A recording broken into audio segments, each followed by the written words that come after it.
It's Monday, June 10th, Tuesday, June 11th, if you're on the East Coast, across the pond, or down under. And this, my friends, is Spaced Out Radio. Hope you had a great day and night. I am your host, Dave Scott, broadcasting to you live from the Great White North, on top of the mountains of central British Columbia, right here at SOR headquarters. We welcome you to tonight's show, including Revolution Radio. If you want to take a listen to our archives, they are free at youtube.com/Spaced Out Radio. Just do me the favor, hit that subscribe button. Our website is spacedoutradio.com. We're looking to launch it very, very soon, so stay tuned. The Gavinator's looking to get it going tonight. Tonight's show is brought to you by the YouTube channel Ynzunza. Sebastian Martin brings high-quality messages to the masses. Head to our website, click on the Ynzunza banner, and subscribe today. Weird story coming out of Washington State. As earlier this year, Pacific North Weird was given access to a set of homemade audio cassette interviews of noted Bigfoot hoaxer Rant Mullens. Mullens came into national notoriety in the mid-'80s, shortly before his death, when he claimed to have been the originator of the Bigfoot legend.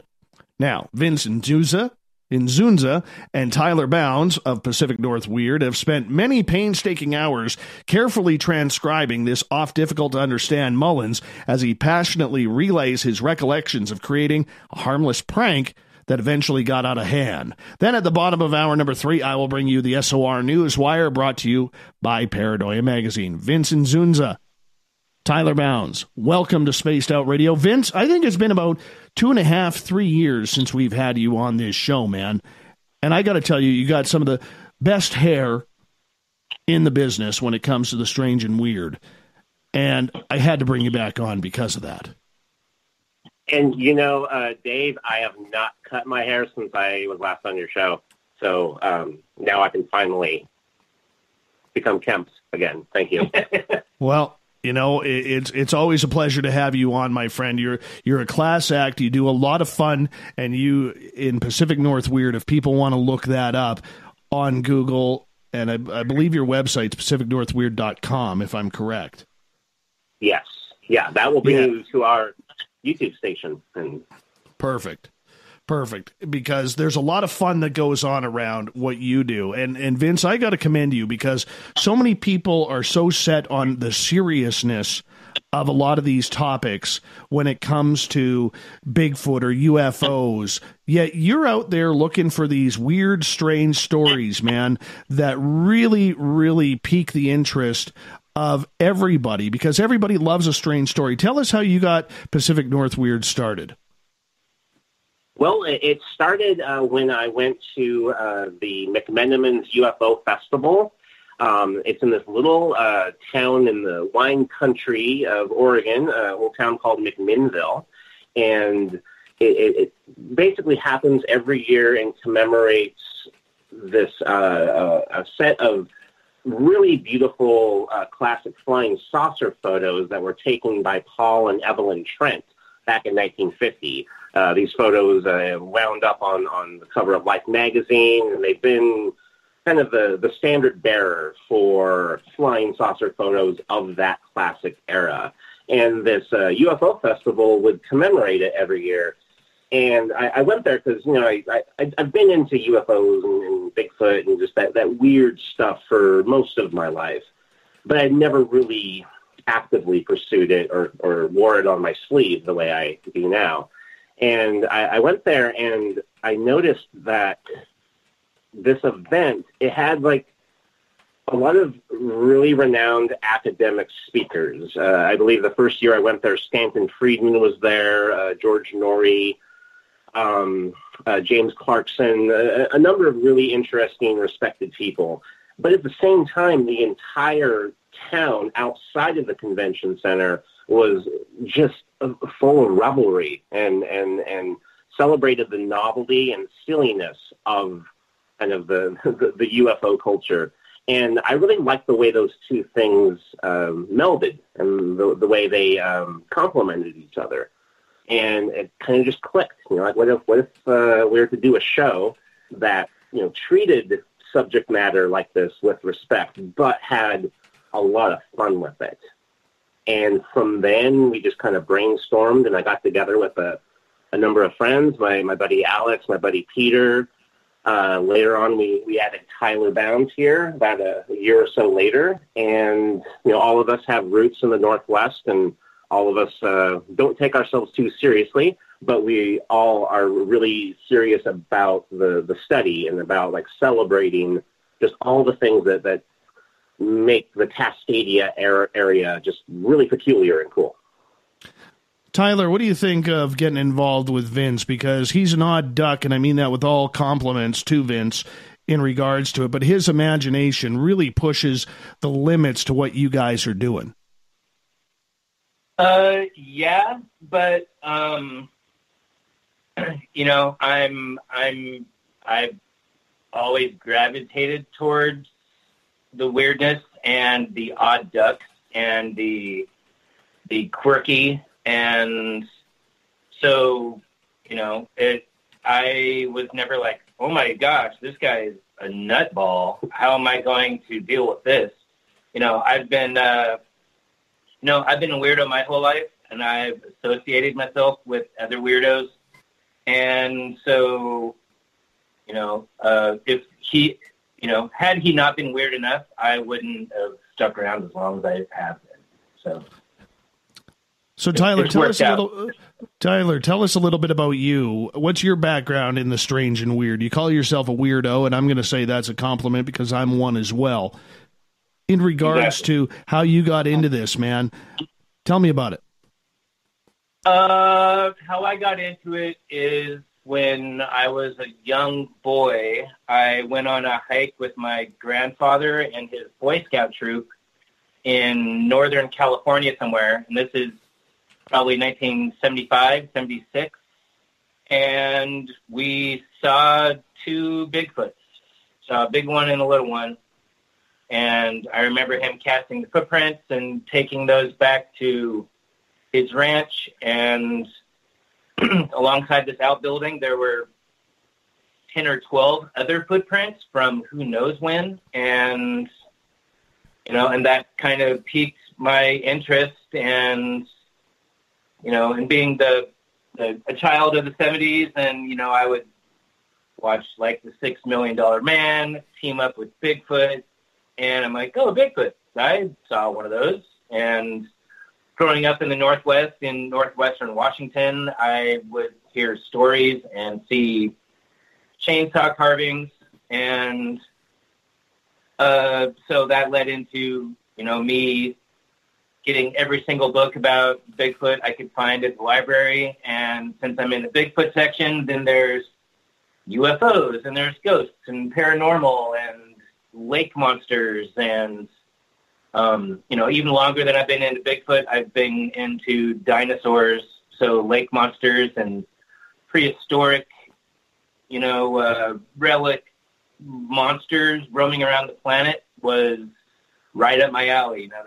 I was right there with dinosaurs and Godzilla and Land of the Lost and Loch Ness Monster, and that was all me. That's what my blood pumped. And so, years and years later, I went on a BFRO expedition in 2008, and 2009 they made the BFRO, which is the Bigfoot Field Researchers Organization.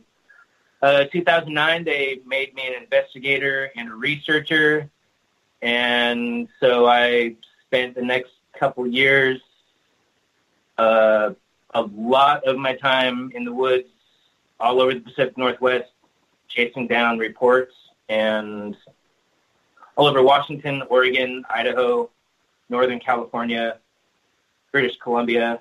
And then one thing led to another, and I got tapped to be a camera operator, and the name I came up for myself was outdoor technician on a TV show called Finding Bigfoot that was on Animal Planet. And so I cruised around the country for the next, 2011 to 2015, 8, 9 months out of the year, chasing Bigfoots all over the country, hanging out with my friends, the cast members and the crew, and looking for Bigfoot and camping, and that was pretty much my life. That was pretty much my life. And then at some point in time, I saw a Pacific North Weird video. I sent Vince an email, said, "Hey, I know how to work the camera, and I know a couple things about Bigfoot. We should team up if you ever need some help." And that was, the beginning of double weirdness. So we teamed up on the weird, and and now here we are talking to you. Wonderful. And thank you so much for joining us. Vince, when you look for these stories, and you always find some extremely intriguing stories that you were covering, whether it's about UFOs, Bigfoot, Mel's Hole, there's a number of different topics that you have tackled in Washington State, in Oregon as well. Is there that much weird going on, Vince, that goes beyond the average Bigfoot sighting or the average UFO sighting? Yeah, absolutely. I often find that, I'll start by learning about kind of your run-of-the-mill UFO extraterrestrial incident, perhaps, or your run-of-the-mill Bigfoot sighting. And I found that I've got a knack for kind of following information, diverging from the original topic. And I end up learning about much stranger things that happen in this area. I love your typical Bigfoot and UFO story, but I live for the odd things. Like recently, one of my favorite stories I've discovered just a few miles from my hometown is this story called The Nudists from Venus, which happened in 1950 near a little town called Mineral, Washington, where I spent some of my childhood, my earliest memories. And this man named Samuel Eaton Thompson is driving back to his home from a family reunion, and he decides to pull off on this logging road in the middle of nowhere and encounters this glowing saucer emanating this heat, and it's populated and controlled by an entire family of naked people that kind of looked Nordic. If you can imagine a bunch of, the whole cast of ABBA, like naked in a spaceship, but a whole bunch of them, and they were just frolicking around. And they told him the secrets of the universe and about astrology and just like these very deep, strange occult concepts, which you think 1950, this guy from Centralia, it's really interesting that he would come upon this information in whatever way he did. So that's just one example of a story I find through my research that meets that level of like high weirdness. Mm-hmm. How are the people to talk to interview about this strange and weird? Because from what I know, it's hard, Vince, to get people to talk about Bigfoot sightings or UFO sightings or even paranormal sightings and experiences at the best of times. But when you take that woo factor and you try and multiply it as you do, how are you able to get people to talk about it on a serious level? I found that people, for the most part, love to talk as long as you are taking them seriously, as long as you're listening to them as a human being. And, I extend myself to people first and foremost as a fellow human being or as a potential friend who just wants to hear what they have to say, because I'm not reporting on weirdos. I'm a weirdo myself. So I think it's that factor that really makes it easier for people to speak to us, because we're not like a group of professionals from a cable TV show kind of coming to like, oh, here's what the goofballs of the UFO ranch are talking about. We're kind of one of them who actually like eagerly, buy admission and pitch up a tent. And then on the side, hey, we want to celebrate this too and interview you and put a show together. And I think for more often than not, that method really makes people comfortable and really puts people at ease and lets them know that we're not here to point at them. We're here to point at ourselves.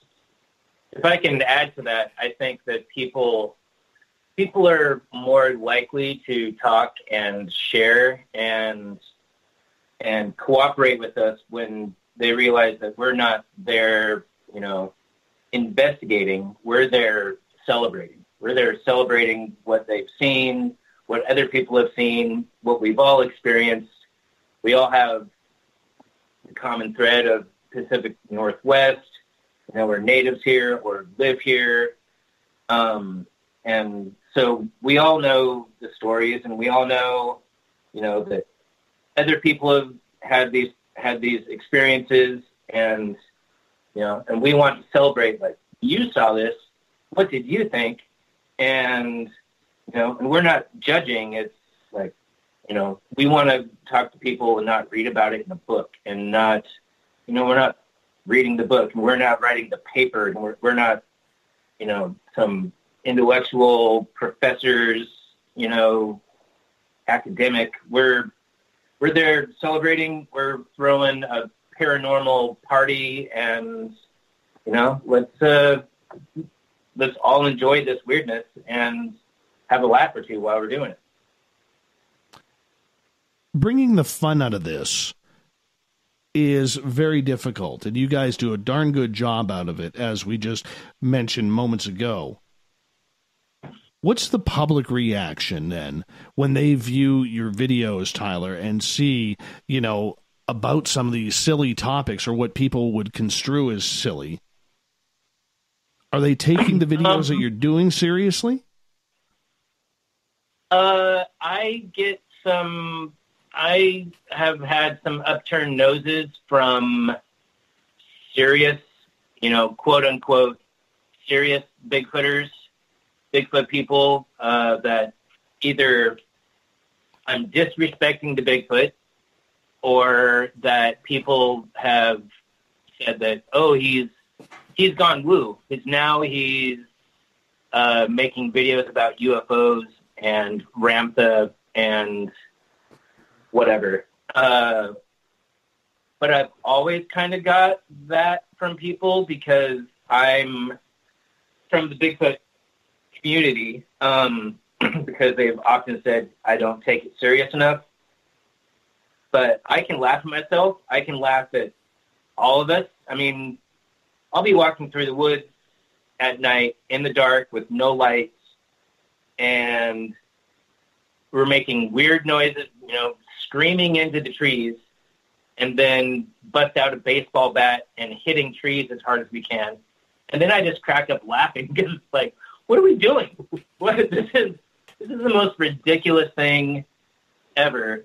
And, and if you can't laugh at yourself at that, and like, this is ridiculous. We come out here for days and days and endure mosquito bites and bad food and bad jokes and, injury, all for, to hear something, to get some more data, to have an experience or a sighting or find a footprint. And, so I take it very seriously, but at the same time, when Vince says, hey, there's a burlesque troupe in Portland, Oregon that is based on David Lynch movies and Twin Peaks, I'm like, Twin Peaks is the greatest television program ever created, and I'm into burlesque. I mean, who isn't? So, I'm not going to say, no, Vince, that's a horrible idea. And, let's go have fun with that. And, so I find that if people have a sense of humor, they will find the humor in it. And if people are so uptight and stuffy that, I've had people say, you're disrespecting Bigfoot. I've heard people say, don't call Sasquatches Squatch because you're disrespecting Sasquatch. I agree with that. By the way, just so you know, we do have a ban on the word Squatch on this show. Just so you know. You know, I feel you 1,000,000%. I mean, I used to use the word quite a bit, and then in the course of working on the TV show, when it's overused, and I see people wearing shirts that say "Squatch out," or I see a bumper sticker that says "Gone Squatching," I want to throttle somebody. And I know it's kind of my fault for bringing that word into the nomenclature. And so you're the guy. You're the guy. I am one of the guys, and it annoys the hell out. Well, I'll tell you. I'll tell you why I banned the word, and I banned it about 4 years ago. As silly as it sounds, because we only got about 90 seconds. I got to meet the late Dr. John Bindernagel at a conference in Vancouver. Yes. And I asked him one day, I said, "What do you think of this word Squatch?" And he took a deep breath, a deep sigh, and he literally told me 70 years of research gone because of one stupid word. Exactly. Yeah. He told me the same thing. He hated it. I saw him cringe. We filmed an episode with John and Joan, his wife Joan, just a few months before he passed. So I was lucky enough, I gave him a call, said, "Will you please come over to Port Angeles, take a ferry over?" And he said, "I'll be there, tell me when, tell me where." And so I'm always eternal grateful to John and love him to death. And rest in peace, John. But he told me the same thing. He cringed. He hated it. And, it didn't used to bug me as much 10 years ago. But like I said, I rarely use the word now unless I'm joking and making some Squatch, rock out with your Squatch out or something like that. So I'm right there with you. Yeah, death to Squatch. Perfect. Gentlemen, we got about 10 seconds here before we got to go to break, so I'm going to get you guys to hold on. Tyler Bounds, Vince Ynzunza from Pacific North Weird. We're talking Bigfoot tonight, and coming up right after the break, we're going to get into tonight's story. Is Bigfoot real, or is it all just an elaborate hoax?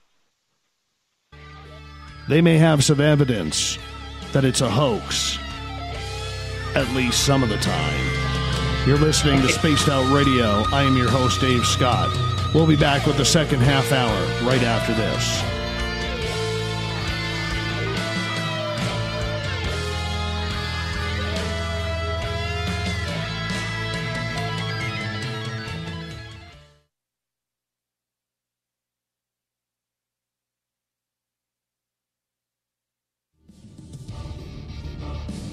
Come get spooked at the 4th Annual Forest Moon Paracon in Cedar-Woolley, Washington, Saturday, September 28th. UFOs, ghosts, aliens, Bigfoot. Speakers include Mike Morin and Jason Jordan, R. Keith Andrews, and Dave Scott from Spaced Out Radio, and so much more. There will be workshops and a VIP roundtable. Get early bird tickets now at fmparacon.com. Are you intrigued by Paranormal Talk Radio? You'll love the new Paranormal Radio app from TalkStream Live.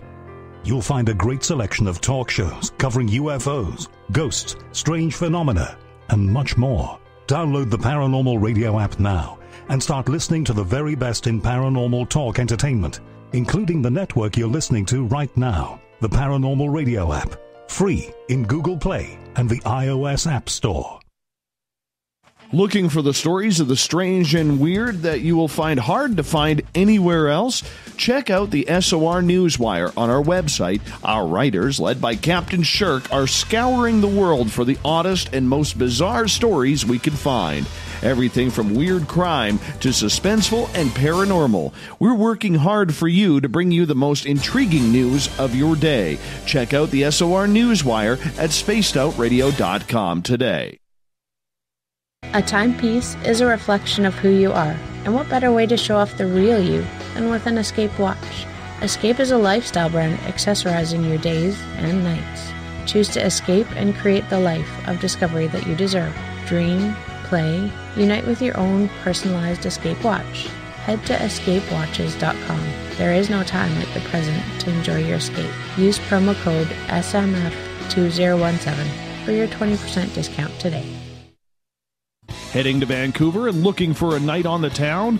The Moose Vancouver is the bar that never stops rocking until 2 a.m. every night. The Moose has great food with everything on the menu from $6.95 to $8.95. Fantastic, vibrant staff and rock and roll that will bring you back to when the music was real, the hair was long, and the guitars were rocking. Get your party on at the Moose Vancouver, the official party bar of Spaced Out Radio.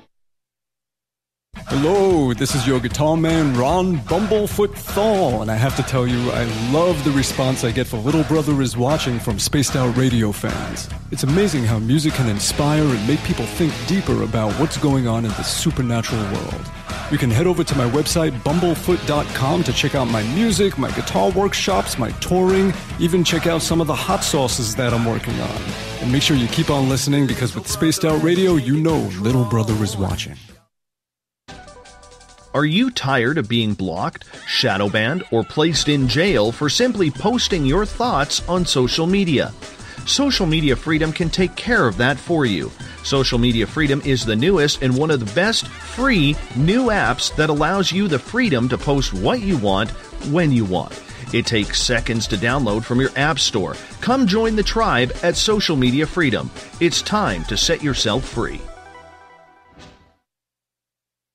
Every night on Spaced Out Radio, we have places for you to hang out. Hi, this is Carl. Join our SOR Space Travelers group on Facebook for live chat. On Twitter, using hashtag Spaced Out Radio, you can also join us in our Spreaker chat room. Check us out on Instagram at Dave Scott SOR. All of our archives are free on YouTube at Spaced Out Radio. By the way, I'll be watching you at your window until you do. Bye!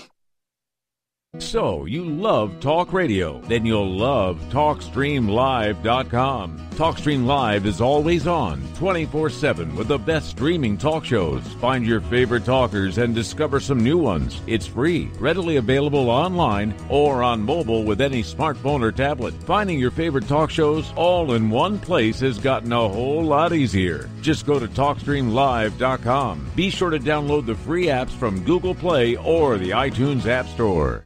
Did you know Spaced Out Radio runs 7 days a week? Hi there, this is Tessa Nicole Thomas, and I'm here to take you on a paranormal journey each Saturday and Sunday night. Why change the station when you have it all right here? Together, we'll hang out and share some strange and scary stories. And don't forget, we have Psychic Sundays as well, so come tune in Spaced Out Weekend. We get going at 9 p.m. Pacific, midnight Eastern, only at spacedoutradio.com, where we own the night. Looking for a place to advertise at a very reasonable cost? Look no further than Spaced Out Radio. SpacedOutRadio.com has an advertising tab that you can click to check out our daily, weekly, and monthly packages to play on the radio, or our website including social media. From commercial spots to banners, we have it all. Check out our competitive pricing today.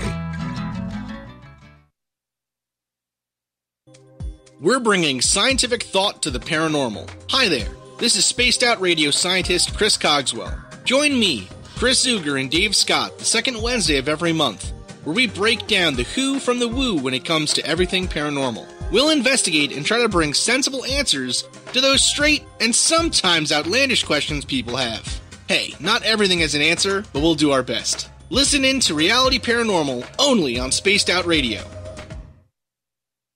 Coming soon to our website, spacedoutradio.com, is the SOR Space Travelers Club. For just $5 a month, you can get into a private area on our site where you can hang with other listeners in our chat room, post in our forum, and check out a bunch of exclusive content and store that won't be found anywhere else, including a nightly after-show party with Dave. It's going to be the best $5 a month you're going to spend. The SOR Space Travelers, only at spacedoutradio.com. Coming up this September 21st and 22nd, all UFO eyes will be focused on Toronto for the 4th Annual Alien Cosmic Expo. Come listen to some of the biggest names and experiencers in ufology. Travis Walton, Paul Hellyer, Richard Dolan, Paula Harris, Grant Cameron, Randy Kramer, and Spaced Out Radio's own Dave Scott. Tickets are on sale now at aliencosmicexpo.com.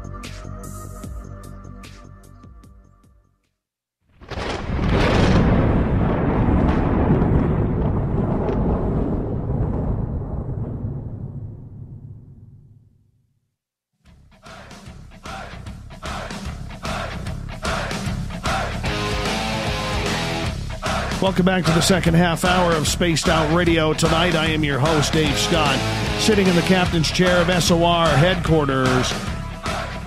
Reminder to all of you that if you are looking for our archives, because you missed part of this show or others, you can go to our YouTube channel, youtube.com/Spaced Out Radio. Just do me the favor, hit that subscribe button. And our website, spacedoutradio.com, is officially launched. The Gavinators got the first portion up and running. You can go check it out at spacedoutradio.com. There's a heck of a lot more to come. The site is not done, but we had to get it back up, and it is up and running right now. So enjoy, and there is a lot more to come. We got our store that's going to be coming up next. We got the SOR Space Travelers Club, other features that we're going to bring on as well. It's a big, big project of what we are doing here in the rebuild of our website. So I hope you enjoy the news section, and Captain Shirk will have that all updated for you.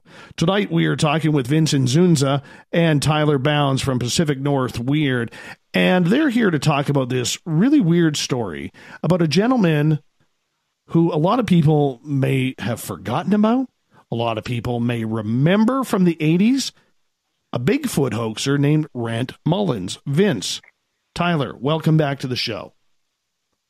Thank you. Thank you. Good to be here. Now, we all know that Washington State in the Cascades here, which includes British Columbia, Oregon, and, of course, the northern portion of California to around Mount Shasta, is highly known for a lot of Bigfoot sightings, a lot of Sasquatch sightings. Prints are found in the most remote places where very few people actually roam or camp or anything along those lines. And there is a great history of Bigfoot in our areas for the last couple hundred years that we, as, you know, the people who moved on over here and kicked the First Nations out, would really, really take seriously, because they were just sightings and events that brought people to their knees, literally, out of fear. Vince, when you look at the history that your state in Washington has with Bigfoot, there's a lot of people who believe there is some sort of mountainous wild man running around. Yeah, and it's prevalent. You see it everywhere. You can barely walk into any sort of a store in a small town, a convenience store, a gas station, without seeing some sort of evidence that there is this forest being of mythic status called the Sasquatch that is essentially a Northwest icon and definitely a Washington icon. Just this morning, I was filling up my gas tank at the I think it was an Arco gas station just down the street from my place, and there's this advertisement with this Bigfoot character I'm just staring at as I'm filling up. And everywhere from, corporations like that, down to, mom-and-pop stores in little towns with no cell service. There's Bigfoot is celebrated. Mm-hmm. Mm-hmm. And it's grown in culture too. I mean, I know when you get into Central Washington, and I had the pleasure a couple of years ago of driving through Central Washington to Eric Cooper's Forest Moon Paracon, there's a lot of little hidden communities in there that rely on Bigfoot tourism. Oh, yeah, absolutely. I was actually just in Eric Cooper's neck of the woods in Cedro-Woolley, Washington, for a business trip, and just happened to be driving by, and there's this, on the side of the highway, this huge thing called the Bigfoot Museum, the Skagit County Bigfoot Museum. And it's just run by this nice old man who has a bunch of Bigfoot carvings, and he's got his garage open to the public when he's around, and you go in, and it's full of just Bigfoot pop iconography, just every little bit of Sasquatch paraphernalia you can think of.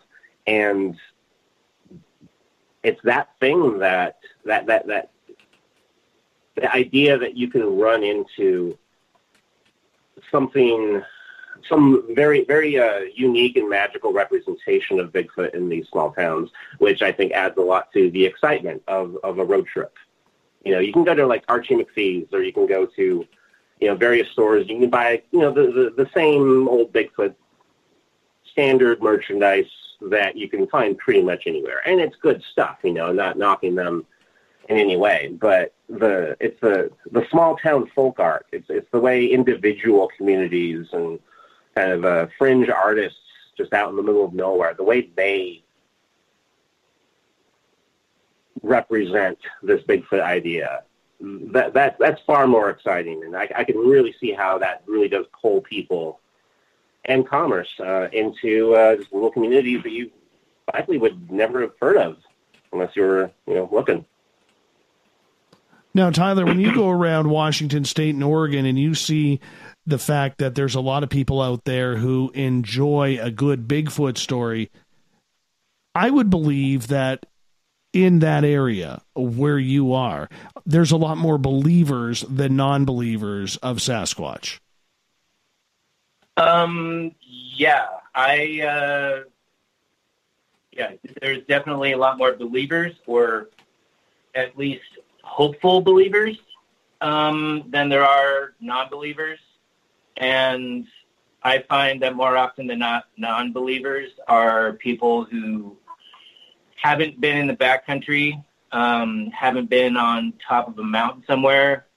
Myself as a very avid backpacker and hiker and climber, I've been, in the middle of North Cascades, and for, I can do 360 degrees, and as far as I can see in every direction, there is nothing but wilderness. And usually people will say, well, there's no place for them to hide. And, and all I can do is kind of chuckle and like, well, there's plenty of places, and that's just Washington. You can do the same thing in Oregon. You can do the same thing up in British Columbia. You can do the same thing in Idaho. You can do the same thing in Northern California. You get up in the Humboldt County, Trinity Alps, and just as far as you can see, nothing but wilderness, rivers, lakes, mountains, hills, nooks and crannies. And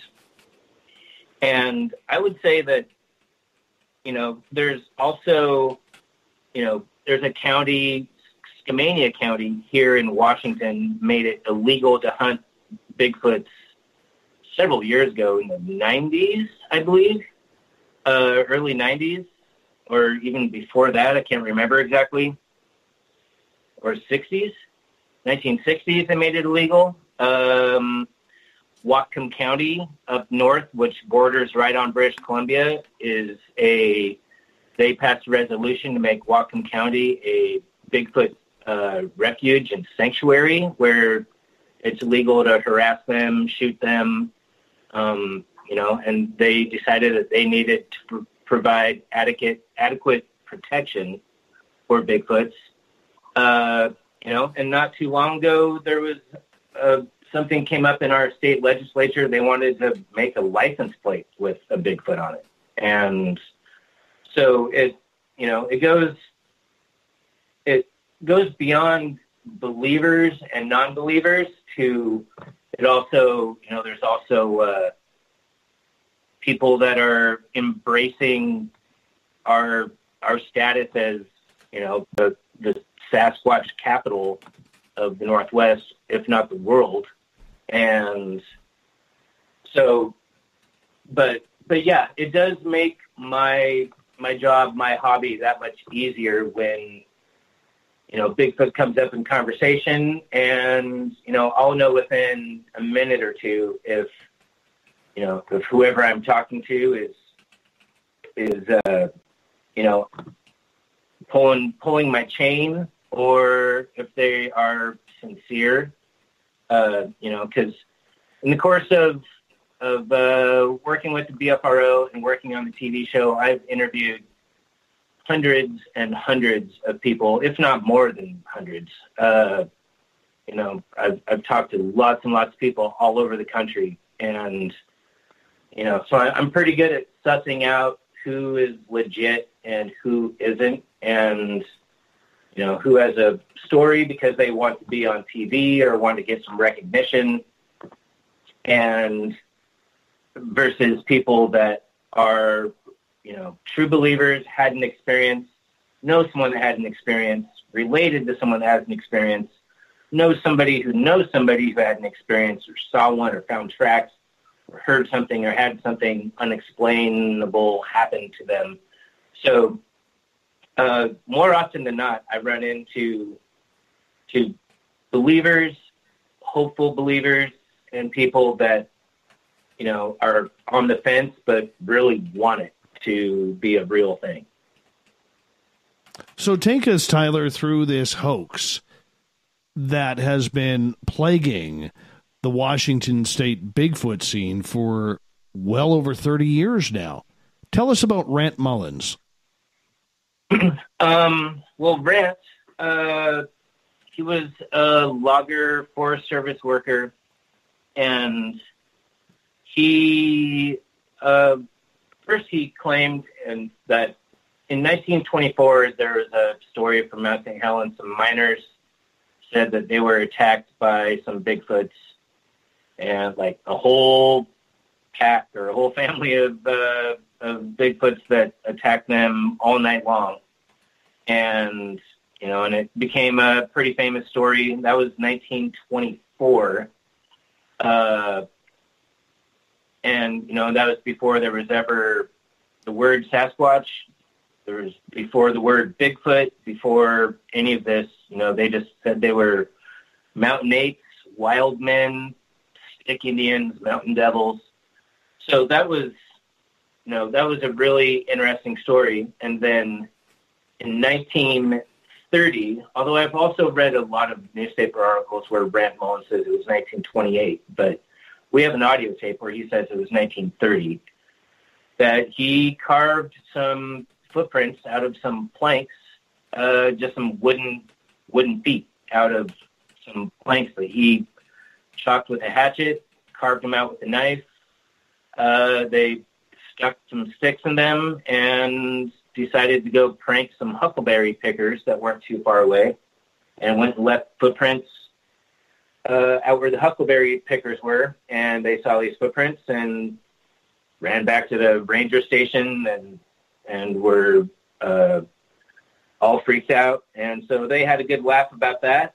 And then, you know, and then apparently these footprints, these feet that he carved, disappeared until 1957, I believe, when another character from the same town where Rant was from, this guy named Ray Wallace, also from Toledo, Washington, found out that Rant had the footprints,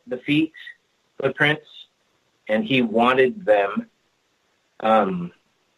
because apparently Ray Wallace was working in Northern California, working on building some roads, some logging roads, and there were big footprints that were being found around their equipment and on these roads.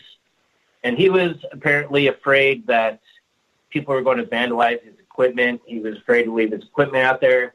He knew that Rant had these feet, and so he wanted the feet so that he could go make his own tracks and scare people away from his equipment, which apparently had the opposite effect, because then people came in like, oh, there's more footprints. and it was becoming more famous at that point in time. It was also around the same time as the Yeti, interest in the Yeti. Around that same time is when Eric Shipton and Shredman Hillary were finding footprints in Nepal and the Himalayas. And so Yeti and Abominable Snowman were in the public consciousness right then. So it was kind of a cascading effect. And so that is where Ray Wallace came into the picture. And, he said that he made footprints all over the Pacific Northwest, Washington, Oregon, California. And so he was doing that. This guy, Ray Wallace, was doing that for a long time. But he got the original carved feet from Rant Mullens in 1957. And then he actually asked Rant to carve him some more. He wanted 5 or 6 pairs? Six pairs of feet. So at some point in time, there were 6 pairs of carved out feet floating around, being used to create trackways and footprints to either freak people out, lead people astray, or just as a big practical joke. Mm-hmm. Vince, with Rant Mullens, and Tyler just gave a great description of him, was this a man who was very open about his hoaxing? With Rant, it seemed like it was kind of common knowledge within the circle of the small community of Toledo, Washington. Everyone who knew each other kind of knew that, back in 1930, when Rant was a young man, he had made these feet and he had played a practical joke on these huckleberry pickers. So that was common knowledge. What kind of separates Rant from Ray Wallace, though, is that Ray Wallace kind of truly took this idea of having fun with Bigfoot, and he made himself essentially a superstar in his own right. He kind of had this P.T. Barnum effect, to where Ray would write these outlandish letters to newspapers claiming intimate knowledge of Bigfoot, how Bigfoot would team up with cougars and they would help each other out in the wilderness, or that he had personally had, I believe, 15,000 feet of film reel of the various Bigfoots that he had found. These tapes are almost impossible to find now, but from all descriptions of them, they're clearly someone in a really bad gorilla suit, just goofing off and throwing apples at the camera and just having fun with it. So Ray really made a name for himself just by almost doing what Pacific North Weird is doing, pointing out the fun within this Bigfoot culture. So where Rant comes back into the picture and where he starts to actually publicize himself more, I think has a lot to do with this kind of some bitter ego and a feud between these two guys that had been brewing for a good 50 years leading up to 50 years from the original Rant Mullens carvings through the late 50s and on into the 80s. Rant Mullens was a bitter guy and really had a problem with Ray Wallace kind of stealing his thunder. He felt that Ray Wallace had ripped him off. At one point in the audio cassettes, Rant says that Ray had promised him $1,500 for the remaining 6 sets of feet. So, Rant is prepared to get this money. Rant leaves for work, and I guess Ray shows up when Rant isn't there, and Rant's brother Joe gives him the feet. And, of course, Rant never ends up seeing that $1,500. So, that certainly added to the anger. But beyond that, I really feel like there was a little bit of jealousy. There was a little bit of just unprofessional bitterness from Rant towards Ray. And it got a little comically out of hand at some point. There was a while where Ray would refuse to sit with his back towards an open window because he was convinced that Rant was kind of this modern day Wyatt Earp and that he was going to shoot him. And like this became like such common knowledge that this fight might actually happen that at one point the Lewis County Sheriff stopped Rant Mullens when he was walking downtown to frisk him to see if he had a firearm on him. And that, of course, made Rant really happy because he felt like, yeah, I'm scaring this guy. but basically, Rant comes back in the early 80s, and that's when he started to go to the newspapers saying, nope, it wasn't Ray Wallace who invented Bigfoot, it was me back in 1930. That's where these tapes come from. Why did he want to hoax this, Vince? Rant Mullens? Yes. From the impression I get listening to him tell the story, it was simply just a really fun thing to do to pass the time. Like they literally were working on creating trails throughout the primitive Gifford Pinchot National Forest, back in the late 20s, early 30s. And just a lot of times him and his buddies were just sitting around looking for ways to kill the time. And Rant had this knowledge of the native legends of the wild man. He knew of the Fred Beck 8th Canyon incident, which he later took credit for, way later. And I felt like he just wanted to have some fun. And it was really just as banal and simple as that. We got about 1 minute to go before the website, or before we go to break here. And I want to remind everybody our brand new website is up at spacedoutradio.com. So make sure you check it out during the break. Tyler, when you look at these two gentlemen, Wallace and Mullens, kind of battling for who could hoax the best or who is the best hoaxer, did this become almost like a game between these two? I don't know if it was so much a game. It was more of a rivalry, a feud, a Hatfield and McCoy sort of thing almost. Because Rant carved these feet, they made the footprints, and then it was, then the feet disappeared, and it was a prank that they played, in the 30s, 1930. And it wasn't until many years later that Ray wanted to get the feet and use them for another purpose. And then he kept doing that. There was more stuff in the newspapers. There was, the famous Patterson-Gimlin footage obtained in 1967. Tyler, I'm going to get you to hold on right there. We're going to finish this thought when we come back from the break. Tyler Bounds, Vince Ynzunza on Spaced Out Radio from Pacific North. Weird. Is Bigfoot a hoax? Is it real? More from Washington State on Spaced Out Radio right after this.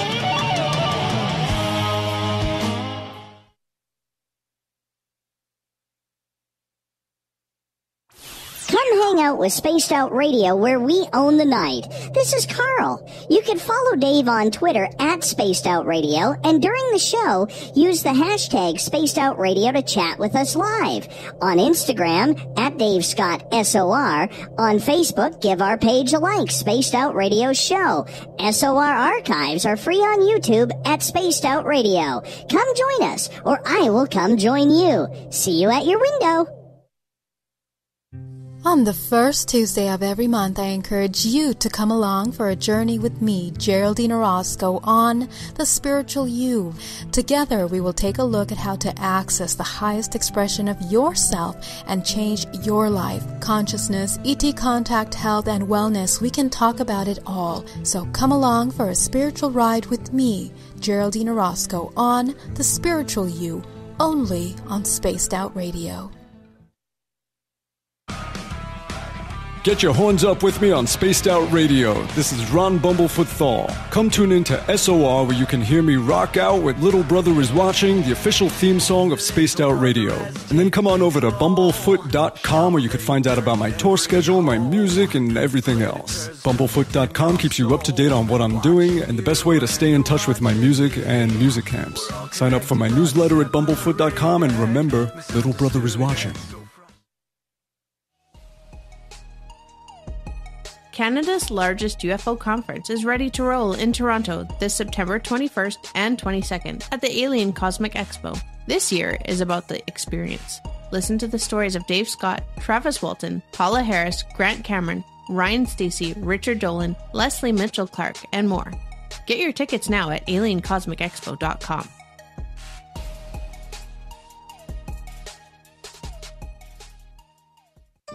Find your escape where time has no limits. It's about living today and cherishing the heritage of yesterday.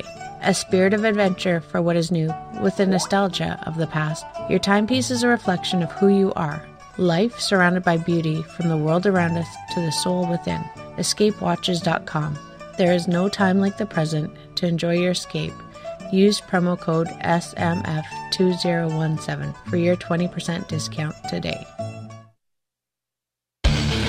The Call of the Wild is in Vancouver. The Moose Vancouver is one of the hottest bars and restaurants in the city. Open until 2 a.m. nightly, the Moose will rock you like a hurricane all night long. Great food with everything on the menu at $6.95 near the corner of Nelson and Granville. Get your horns up and come rock with us. The Moose Vancouver, the official rocking bar of Spaced Out Radio. Visit purpleplates.com today. For over 40 years, the Purple Energy Plates have been delivering amazing results for their many customers. Inspired by the great genius Nikola Tesla, the harmony, healing, and energetic effects of the plates have proven over and over to be beneficial and often miraculous to thousands of customers. Check their site for daily specials and choose from their many energy products. You won't be sorry. Visit them today at purpleplates.com. The freedom to post what you want, when you want. That's the social media freedom you need. Social Media Freedom is the free app in your app store. No need to worry about going to jail or being shadow banned any longer. It's the freedom to say what you feel. The freedom to know Big Brother isn't watching. It's the way social media is supposed to be. Social Media Freedom. It's time to set yourself free. Download from your app store today. At spacedoutradio.com, we have a little bit of everything for you to stay up late. So while you're there, check out our SOR Newswire, where our team brings you stories of the weird and strange to the WTF from around the globe. News on Bigfoot, UFOs, paranormal, Darwinian-type crime tales. It's the stories that the mainstream media usually won't touch. Well, we got them all on the SOR Newswire, only at spacedoutradio.com. Looking for a place to advertise at a very reasonable cost? Look no further than Spaced Out Radio. SpacedOutRadio.com has an advertising tab that you can click to check out our daily, weekly, and monthly packages to play on the radio, or our website including social media. From commercial spots to banners, we have it all. Check out our competitive pricing today.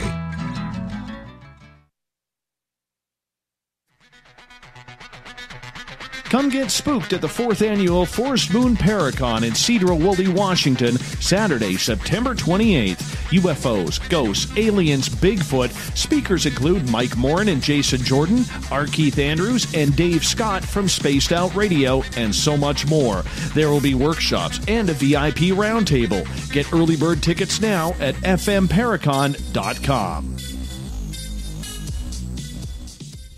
We are getting ready to relaunch the SOR Space Travelers Club at spacedoutradio.com. For $5 a month, you can join us for a plethora of features found nowhere else. Hang out in a private chat room during the show and after party.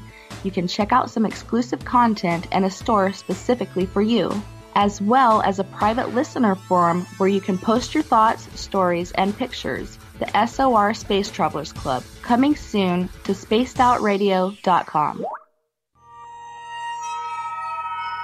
You hear footsteps in the empty room above you. A rocking chair begins rocking by itself. Don't be afraid of the things that go bump in the night. Reach for Spirit Storybox, the iPhone app the Huffington Post UK called the only ghost hunting app you will ever need. Spirit Storybox. The spirits are telling their stories. Are you listening?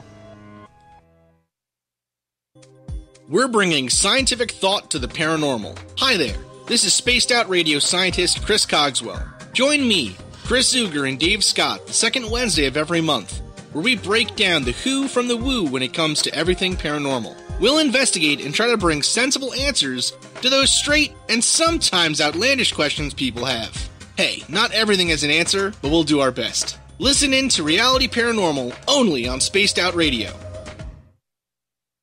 So, you love talk radio? Then you'll love TalkStreamLive.com. TalkStream Live is always on, 24/7, with the best streaming talk shows. Find your favorite talkers and discover some new ones. It's free, readily available online or on mobile with any smartphone or tablet. Finding your favorite talk shows all in one place has gotten a whole lot easier. Just go to TalkStreamLive.com. Be sure to download the free apps from Google Play or the iTunes App Store. Hey, this is Canadian Paranormal Investigator Mike Moore. The third Wednesday of every month, I'll be teaming up with Dave Scott to bring you Ghosts of the Great White North. Each month, we will bring on guests from across Canada to discuss their ghostly encounters. Canada is a paranormal hotbed with stories you've never heard, so we're going to bring them to you. So get comfy on your Chesterfield, grab a donut, and join us, eh?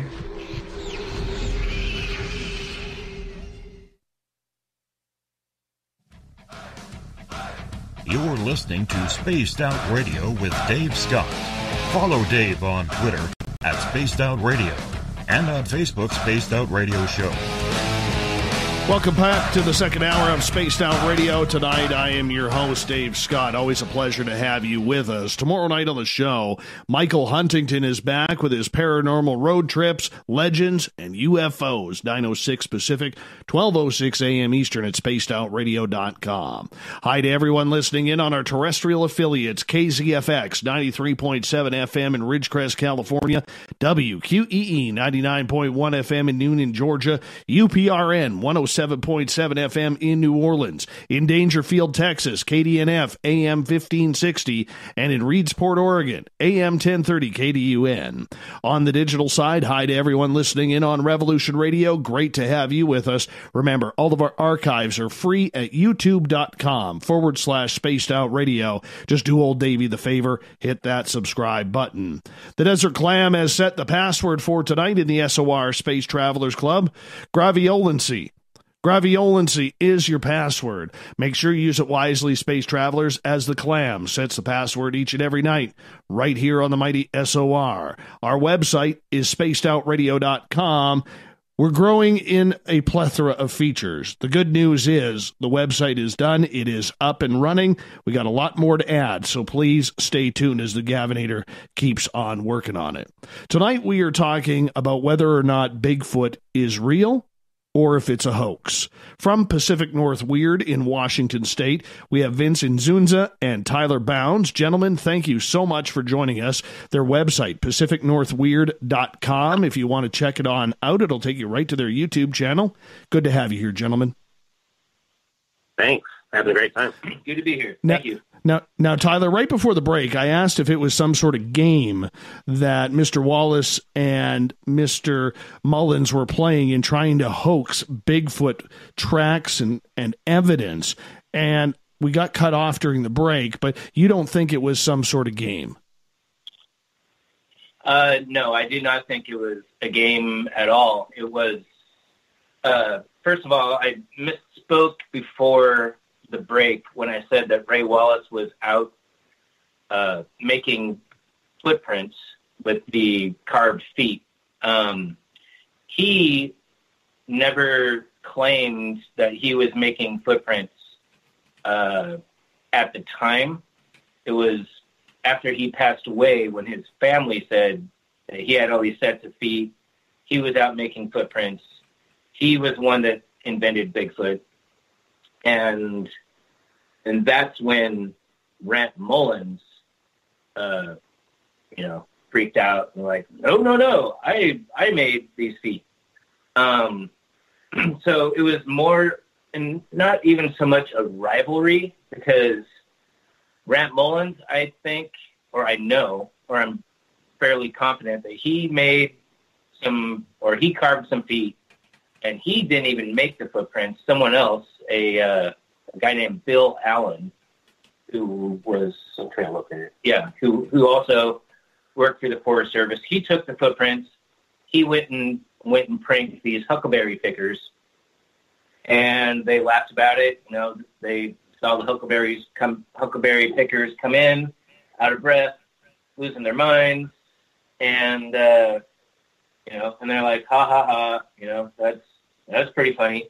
But it was Ray Wallace who took it.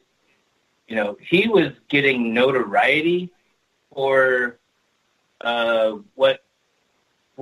claiming that he at one point claimed that he had a Bigfoot. He caught a Bigfoot, but it was, eating its weight in cornflakes every day, so he had to let it go. Of course. And the steel bars in the cage he had weren't strong enough to hold it. He claimed that he had, as Vince said, just, thousands of feet of footage of Bigfoots. So he was making a name for himself. And Ray Wallace was also a successful businessman. He had a logging company. He had a road building company. Still in Toledo, Washington, there's Wallace Rock, a rock quarry that his family is still involved with. There was, Ray Wallace had a zoo with all these bison and elk and rare breeds of deer. So Ray Wallace was a successful businessman. He was making money. He had notoriety, and and he also had a family, a wife and kids. And Rant Mullens, to the day he died, was a single hermit. Didn't have a lot of money.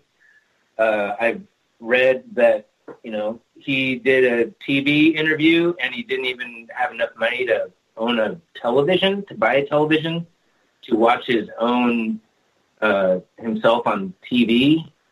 So I think that a lot of it was Rant being bitter and like, I'm an old man and I'm destitute, and here's this guy over here, his family claiming that, he invented Bigfoot, and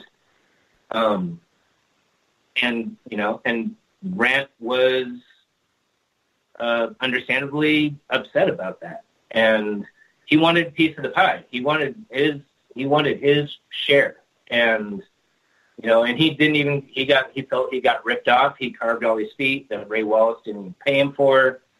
Ray Wallace at one point said that he had all this footage of Bigfoots that the Hollywood or TV networks were going to pay him millions of dollars for. And he even said at one point, and I'll give Rant, they're going to give me $15 million for this, and I'll give Rant 10% because he deserves something. And, it was kind of like throwing him breadcrumbs.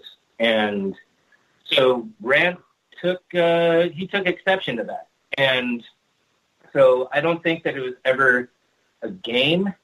It was much more of a rivalry, and a much more of Rant Mullens really wanting his due. He wanted, to let the world know that I did this.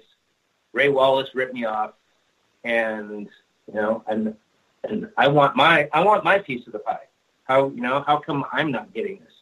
So, and that's when Rant came out and claimed that I invented Bigfoot. It wasn't Ray Wallace, and and how can I cash in on this?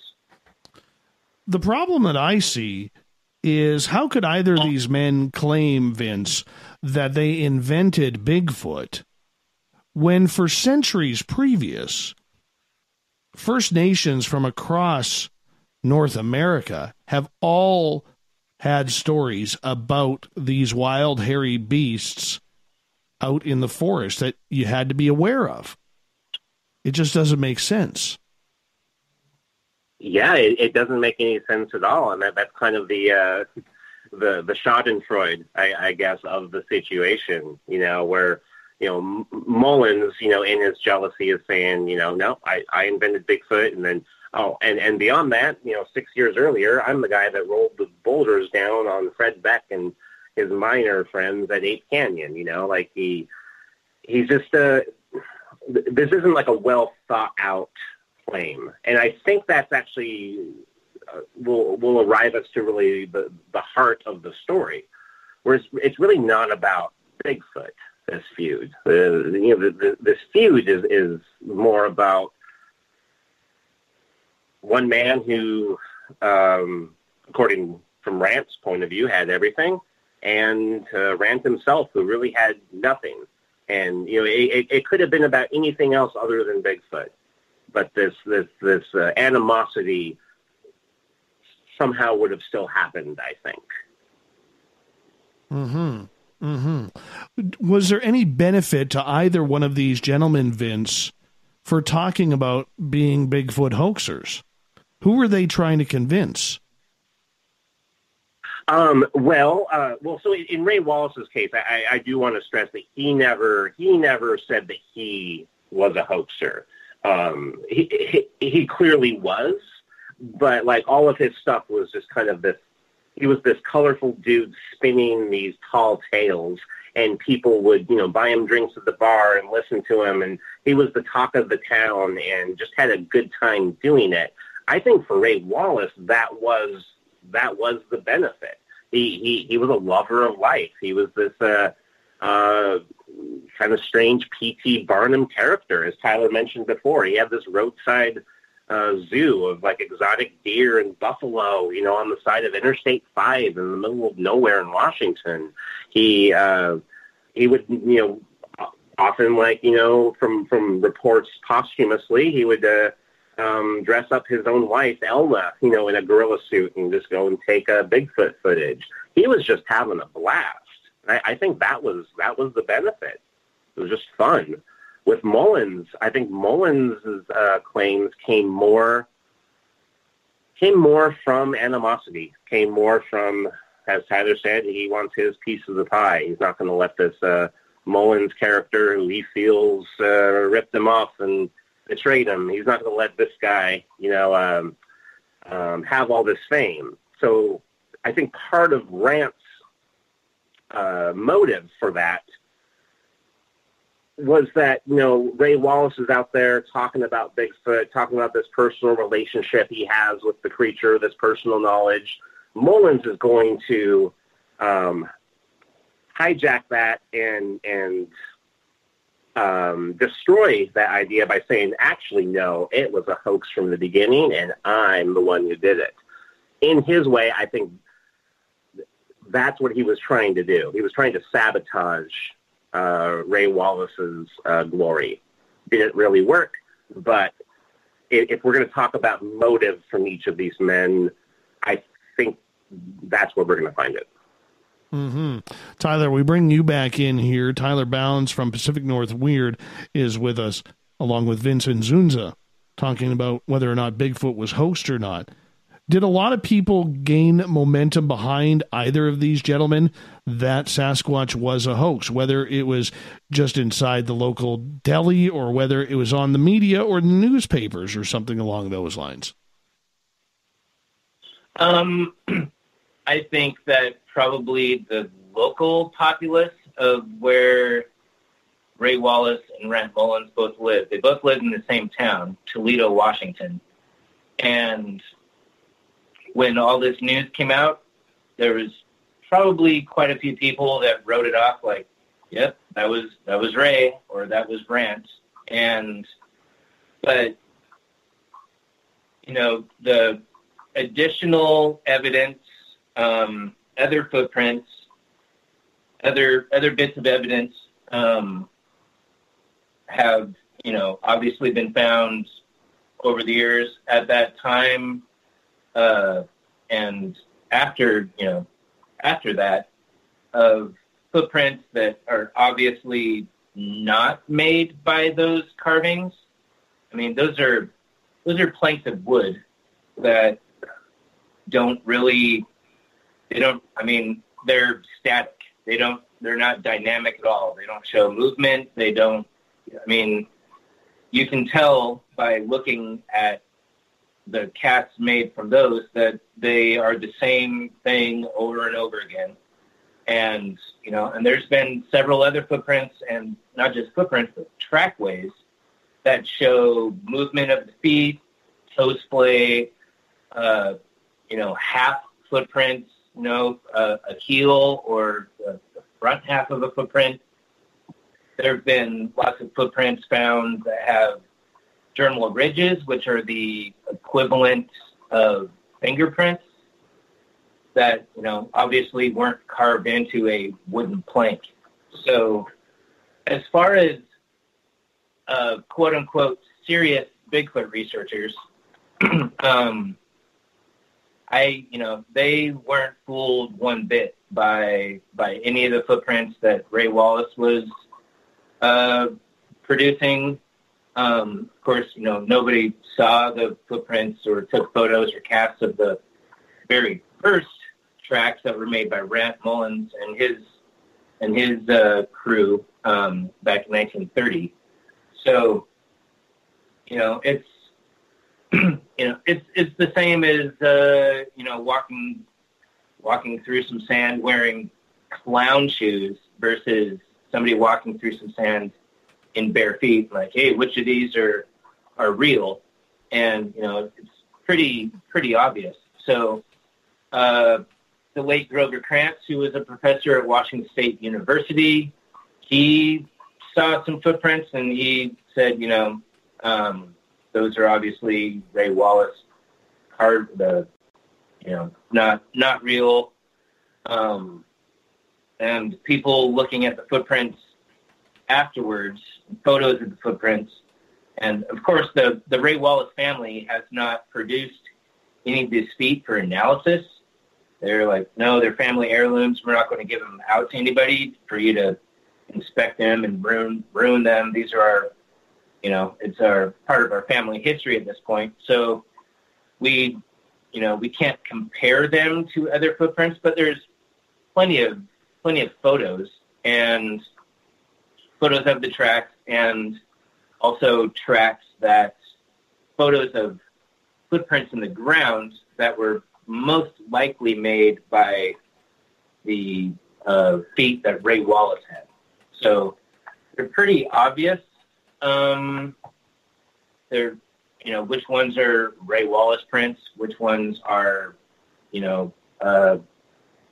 genuine, as far as we can tell what's genuine and what isn't.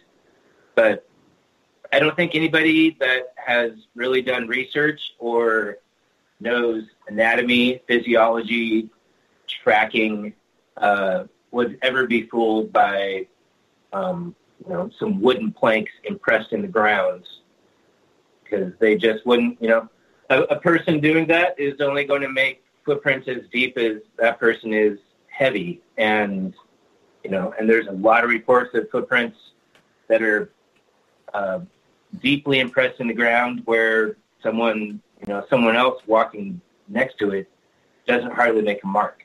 So I think anybody who is serious and has really done the research wouldn't be fooled by this at all.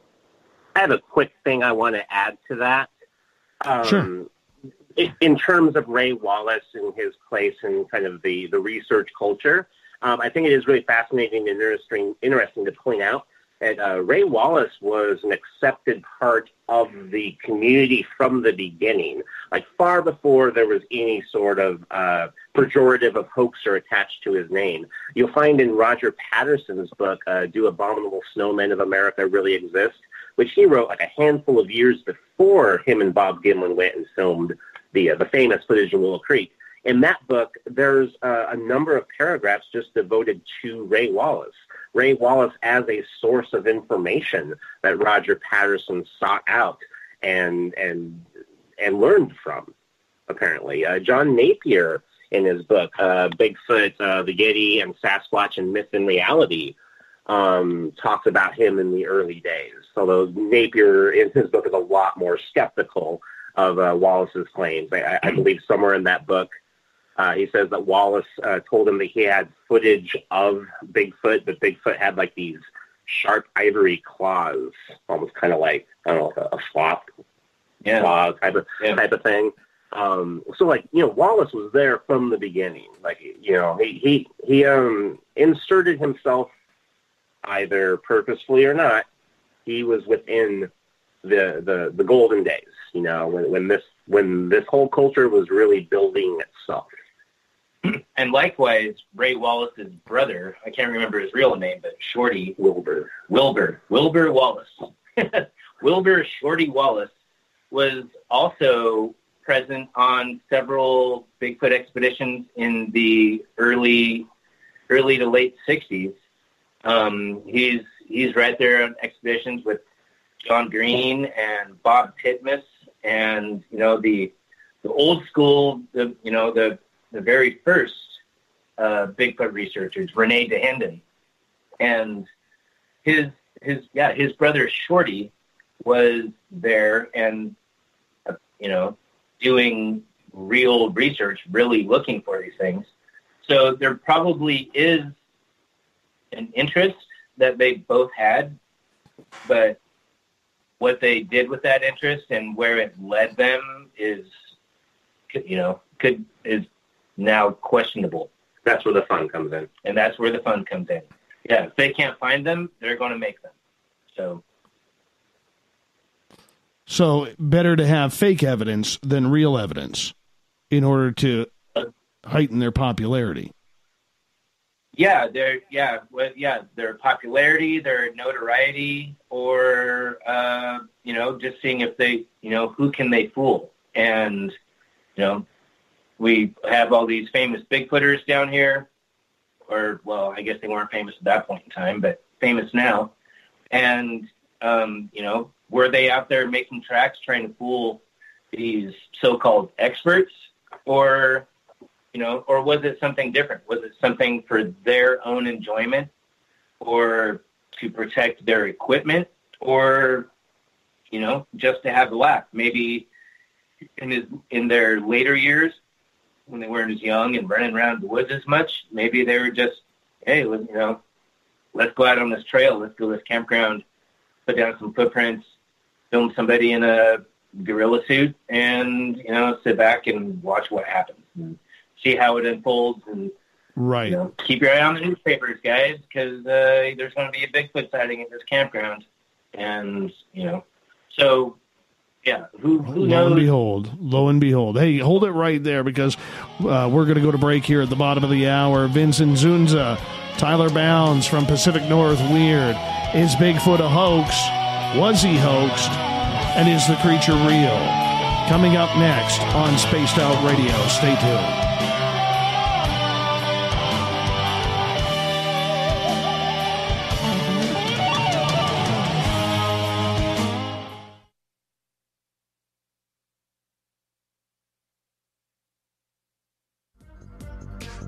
Coming up this September 21st and 22nd, all UFO eyes will be focused on Toronto for the 4th Annual Alien Cosmic Expo. Come listen to some of the biggest names and experiencers in ufology: Travis Walton, Paul Hellyer, Richard Dolan, Paula Harris, Grant Cameron, Randy Kramer, and Spaced Out Radio's own Dave Scott. Tickets are on sale now at aliencosmicexpo.com. Did you know Spaced Out Radio runs 7 days a week? Hi there, this is Tessa Nicole Thomas, and I'm here to take you on a paranormal journey each Saturday and Sunday night. Why change the station when you have it all right here? Together, we'll hang out and share some strange and scary stories. And don't forget, we have Psychic Sundays as well, so come tune in Spaced Out Weekend. We get going at 9 p.m. Pacific, midnight Eastern, only at spacedoutradio.com, where we own the night. A timepiece is a reflection of who you are, and what better way to show off the real you than with an Escape watch? Escape is a lifestyle brand accessorizing your days and nights. Choose to escape and create the life of discovery that you deserve. Dream, play, unite with your own personalized Escape watch. Head to escapewatches.com. There is no time like the present to enjoy your escape. Use promo code SMF2017 for your 20% discount today. Heading to Vancouver and looking for a night on the town? The Moose Vancouver is the bar that never stops rocking until 2 a.m. every night. The Moose has great food with everything on the menu from $6.95 to $8.95. Fantastic, vibrant staff and rock and roll that will bring you back to when the music was real, the hair was long, and the guitars were rockin'. Get your party on at the Moose Vancouver, the official party bar of Spaced Out Radio. Every night on Spaced Out Radio, we have places for you to hang out. Hi, this is Carl. Join our SOR Space Travelers group on Facebook for live chat. On Twitter, using hashtag Spaced Out Radio. You can also join us in our Spreaker chat room. Check us out on Instagram at Dave Scott SOR. All of our archives are free on YouTube at Spaced Out Radio. By the way, I'll be watching you at your window until you do. Bye! Are you intrigued by Paranormal Talk Radio? You'll love the new Paranormal Radio app from TalkStream Live.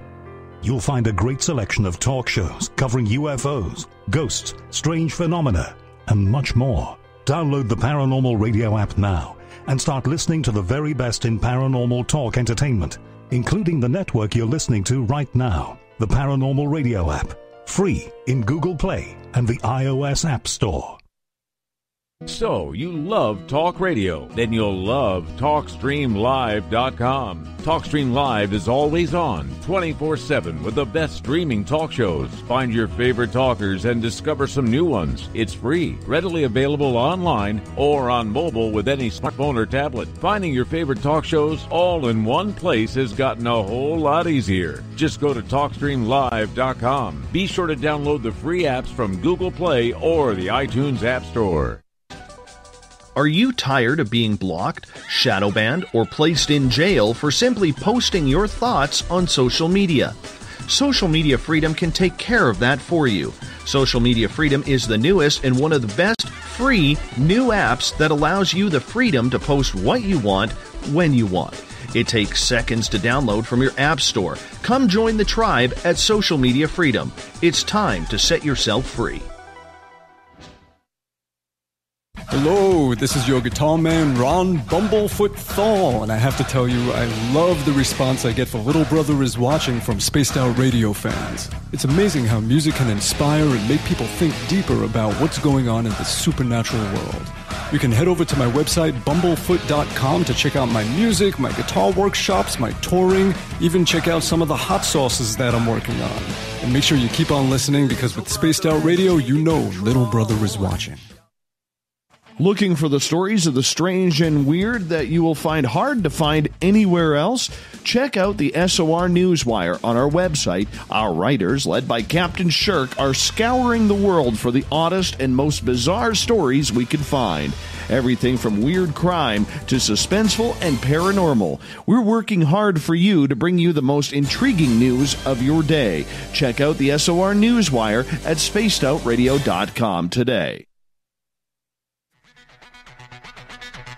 Come get spooked at the 4th Annual Forest Moon Paracon in Cedar-Woolley, Washington, Saturday, September 28th. UFOs, ghosts, aliens, Bigfoot. Speakers include Mike Morin and Jason Jordan, R. Keith Andrews, and Dave Scott from Spaced Out Radio, and so much more.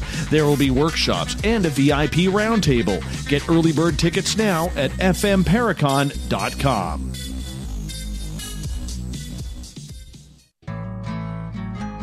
Looking for a place to advertise at a very reasonable cost? Look no further than Spaced Out Radio.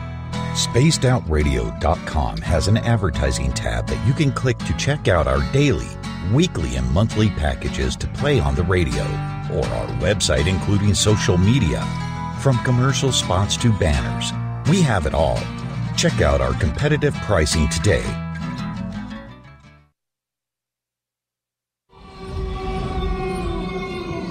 Hey, this is Canadian Paranormal Investigator Mike Moore.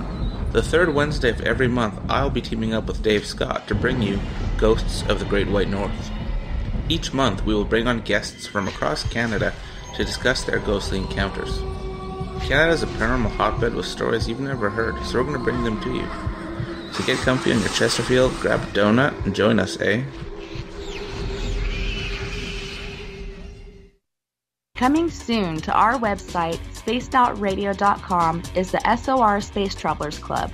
For just $5 a month, you can get into a private area on our site where you can hang with other listeners in our chat room, post in our forum, and check out a bunch of exclusive content and store that won't be found anywhere else, including a nightly after-show party with Dave.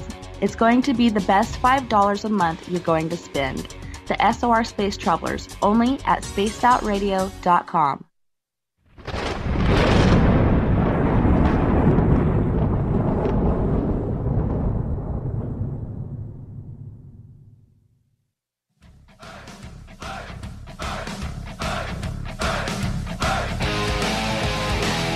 We pass the halfway point of Spaced Out Radio tonight.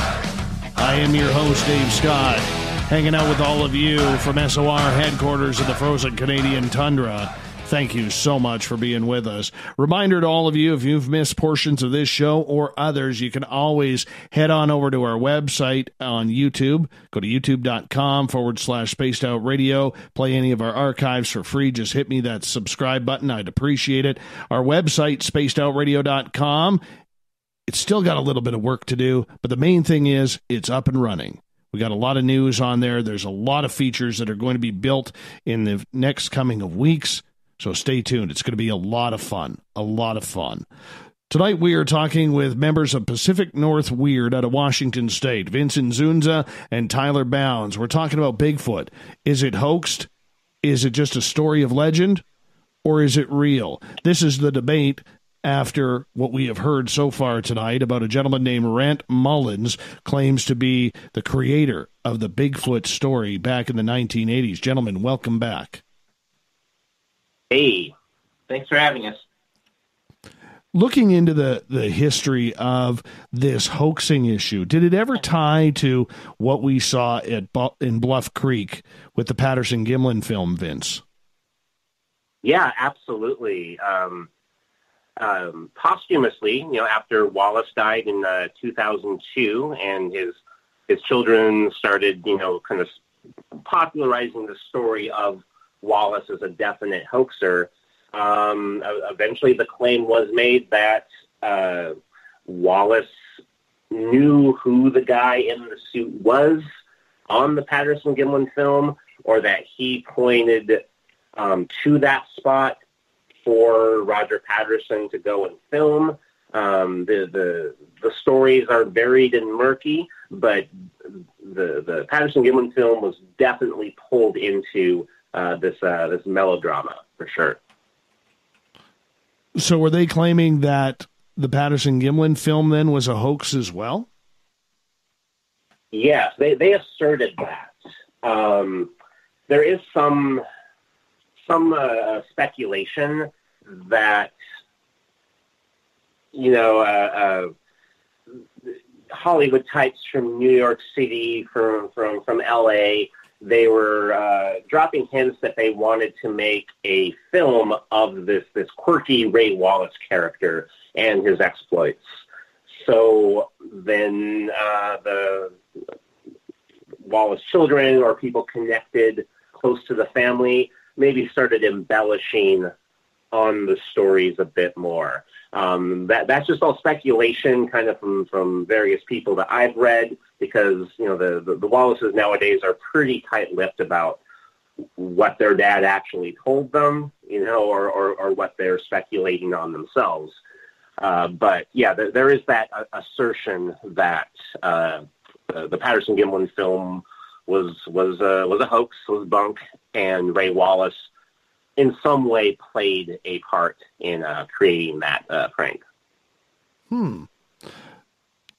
Do you believe the Patterson-Gimlin film, Tyler, is real or fake? I believe that it is real. I believe that it is real. From video that I've watched and enhanced video that I've watched that a guy named Bill Munn put together, he digitized it frame by frame. He did film analysis on it. There's always been a question whether what speed the film was filmed at.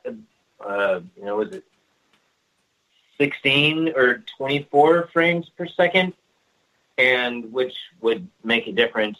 And also, but Bill Munn did some simple math, and, as long as you know the lens length and the speed of the film and how far you are from the subject, then you can find out, how big the subject is. And, they had measurements of the footprints that were left so they can measure the foot.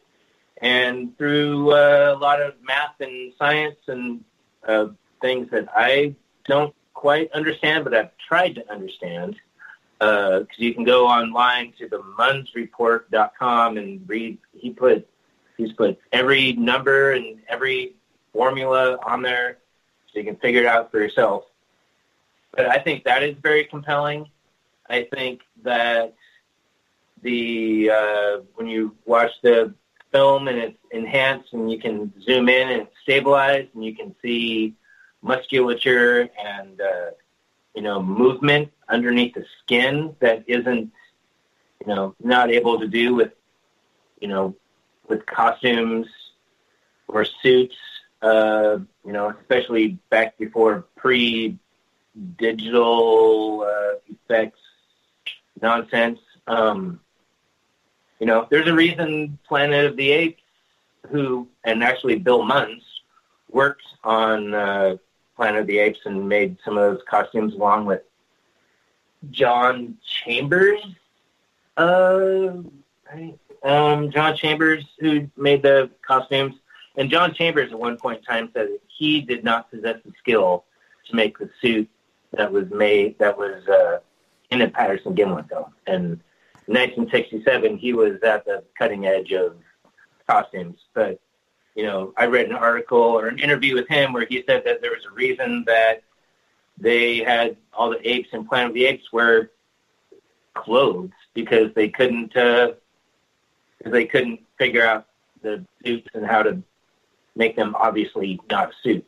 So I do think that it is real. I've researched it quite a bit. I've been to the film location 3 times now, and even just simply logistically, it doesn't make sense why 2 cowboys from Washington State over in Yakima would drive all the way to Northern California just to go fake some footage when they could have driven 50 miles to Mount Rainier and gone out in the woods and faked some footage. But who knows? Who knows? If. But I definitely think that it is real, and that it is a very compelling piece of evidence. A lot of people, including myself, have pointed out, Vince, about the Patterson-Gimlin film, that if you're creating a costume, you're not going to take the time to put a pair of breasts on the costume. And I think that, for me, is the telling tale that this is a real film. Yeah, I definitely heard that before, and I think that is a compelling idea. If I were to play devil's advocate, the reason to put breasts on the creature is for that reason. To make it seem more authentic. My personal thoughts on it, I'm not sure if it's real or not. It depends on the day you ask me. I'd like it to be real, but I do see. Well, I guess to me it almost doesn't matter if it's real or not. the idea of what Bigfoot has become, regardless of whether or not it's a flesh and blood or metaphysical creature out there, our concept of Bigfoot is without a doubt mythical. It's become larger than any creature could possibly be. And it's kind of like that concept is what really draws me into this culture. I think there's a lot of people much smarter than I am who have gone through the Patterson-Gimlin footage and have arrived at various conclusions. I'd say if I were to lean towards a direction, yeah, I want to believe. And I do have that poster up right now. All right. We got about 11 minutes left here before we go to break. I want to get some audience questions in for you guys here from our chat room. And we'll start off with Trip. He is asking, did either of you ever look into all the silverback hides being bought out before the Patterson-Gimlin film came out? I personally have not heard of that. Tyler, have you? Yes, I did hear something about that. And I also have heard of there was a suit that Bob Hieronymus owned that was made out of horsehair that he said that he got from Roger Patterson, but that has also been somewhat debunked. But silverback hide, I mean, it's still silverbacks have long arms.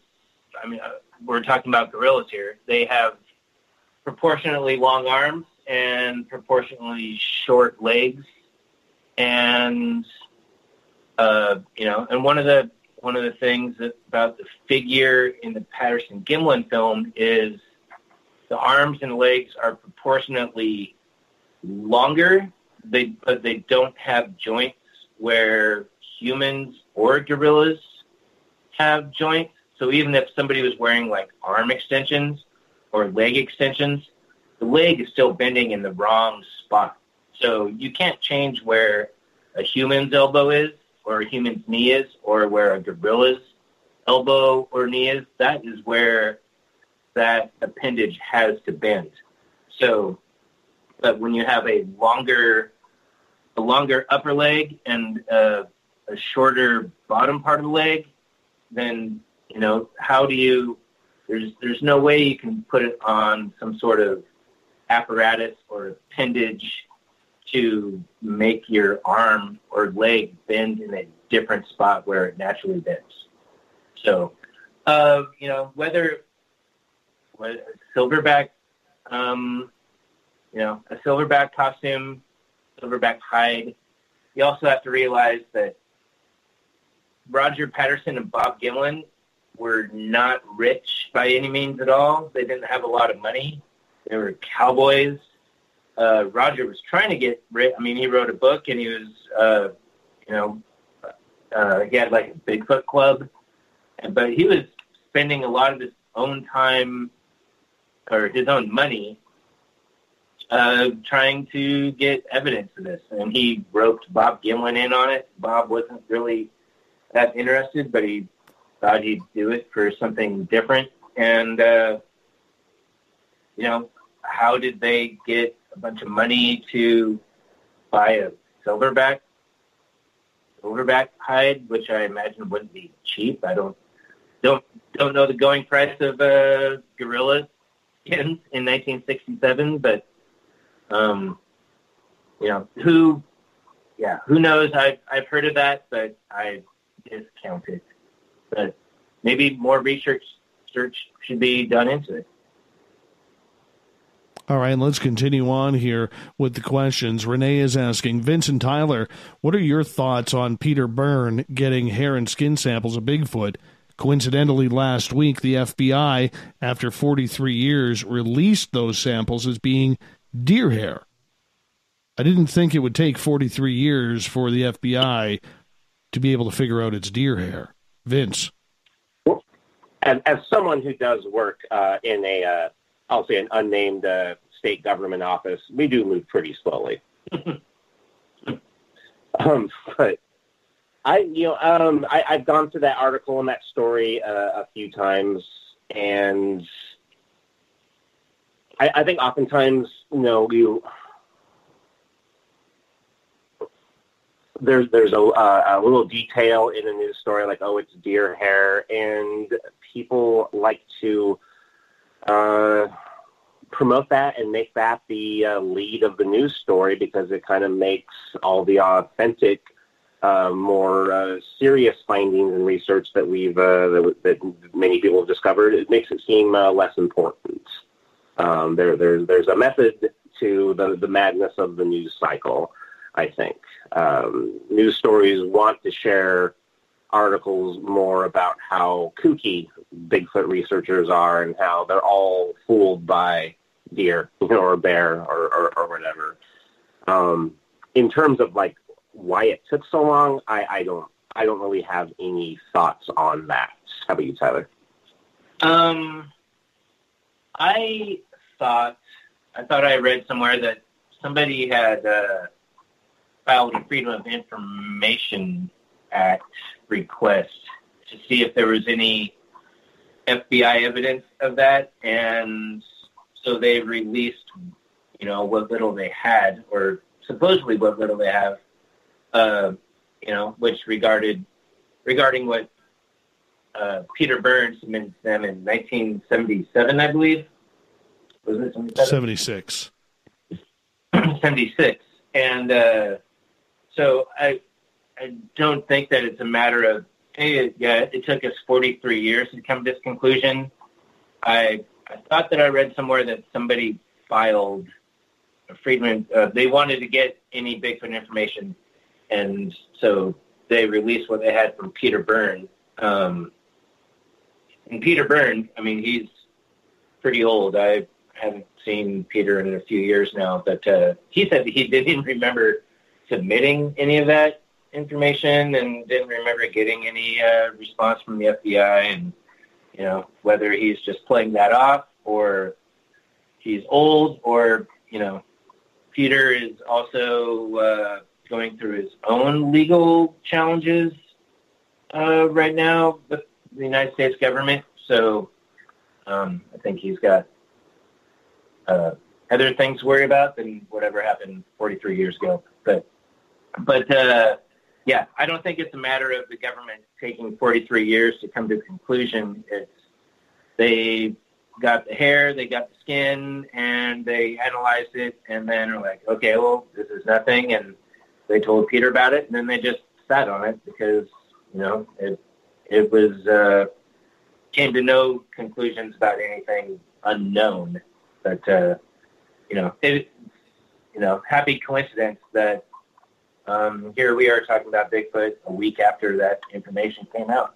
So, well, it's also a coincidence, too, and this is something that I wrote about in my latest blog, is that the FBI comes out with this story. Granted, it did say that it was deer hair, but it comes out with that story within a couple weeks of the Pentagon announcing that they are looking for UFOs. It comes within 6 weeks of the U.S. Navy coming out saying they're now starting to take reports on UFOs from their crew. And I just find it very coincidental with the timing, because after 43 years, there really is no reason for the FBI to release that report, especially if it is deer hair. Yeah, exactly. Maybe they're just, clearing out some files, and hey, as long as we're coming clean about UFOs, we might as well come clean about Bigfoot too. So, Vince, what's your thoughts on that? Sorry, what? What are your thoughts? What are your thoughts on the FBI releasing that? I'm really I'm compelled by what Tyler just said, where it wouldn't really make sense for them to even say anything about it years ago, if it was just, deer hair. And, maybe it's kind of coming to light, perhaps, because of the Freedom of Information Act request. In terms of its relation to this UFO disclosure, that one is baffling. And yeah, it's kind of like when the timing's off. The timing is weird. The timing is weird, and I appreciate synchronicities like that, and I always pay attention to when things seem a bit afoot. When things line up a little too well. Yeah. I don't quite know what it means at this point, but I do know we should be looking in that direction. Because I wouldn't be surprised if something equally as strange is released in sometime this summer, I agree. The pattern will probably continue.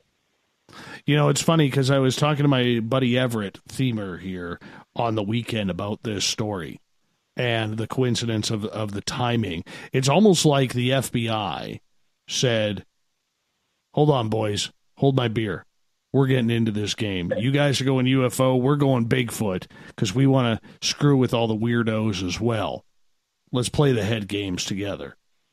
That's almost the way it seems right now. Sure, and then next, the border security will release secret files on the chupacabra any day now. Could very well be. You never know. So. It would be interesting.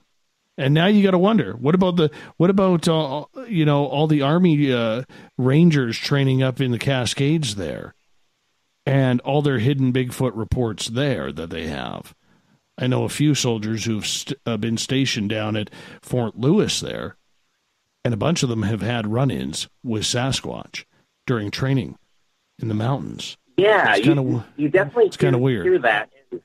I think Tyler might know a little bit more about this than I do, so correct me if I'm wrong, but were there not Army Rangers, Forest Rangers who reported Sasquatch bodies after the Mount St. Helens eruption?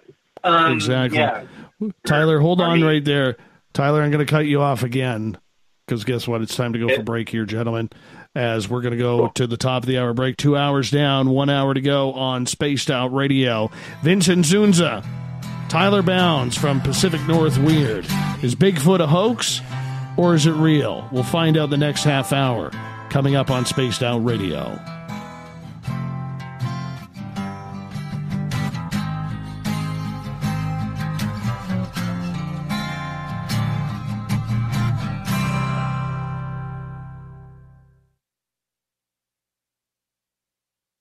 At spacedoutradio.com, we have a little bit of everything for you to stay up late.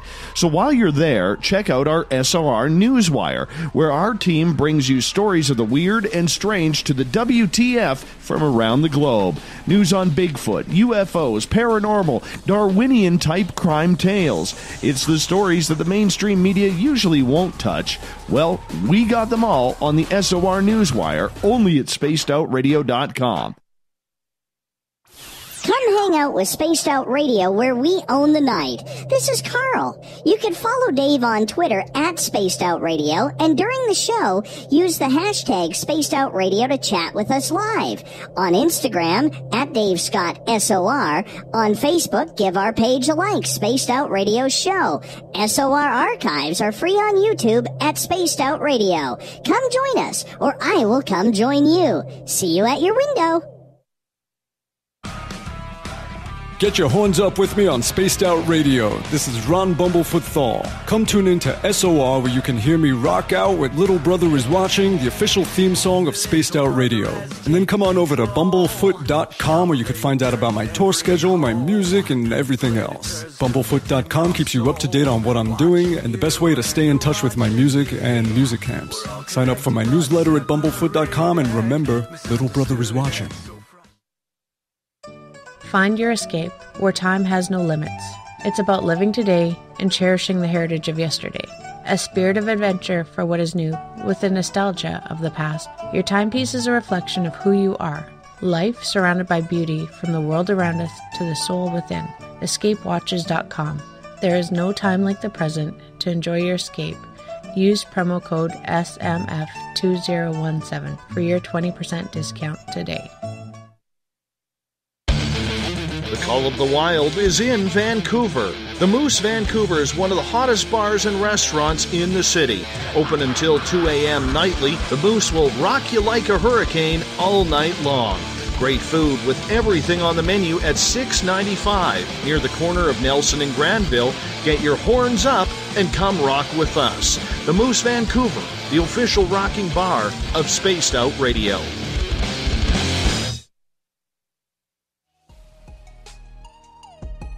Canada's largest UFO conference is ready to roll in Toronto this September 21st and 22nd at the Alien Cosmic Expo. This year is about the experience.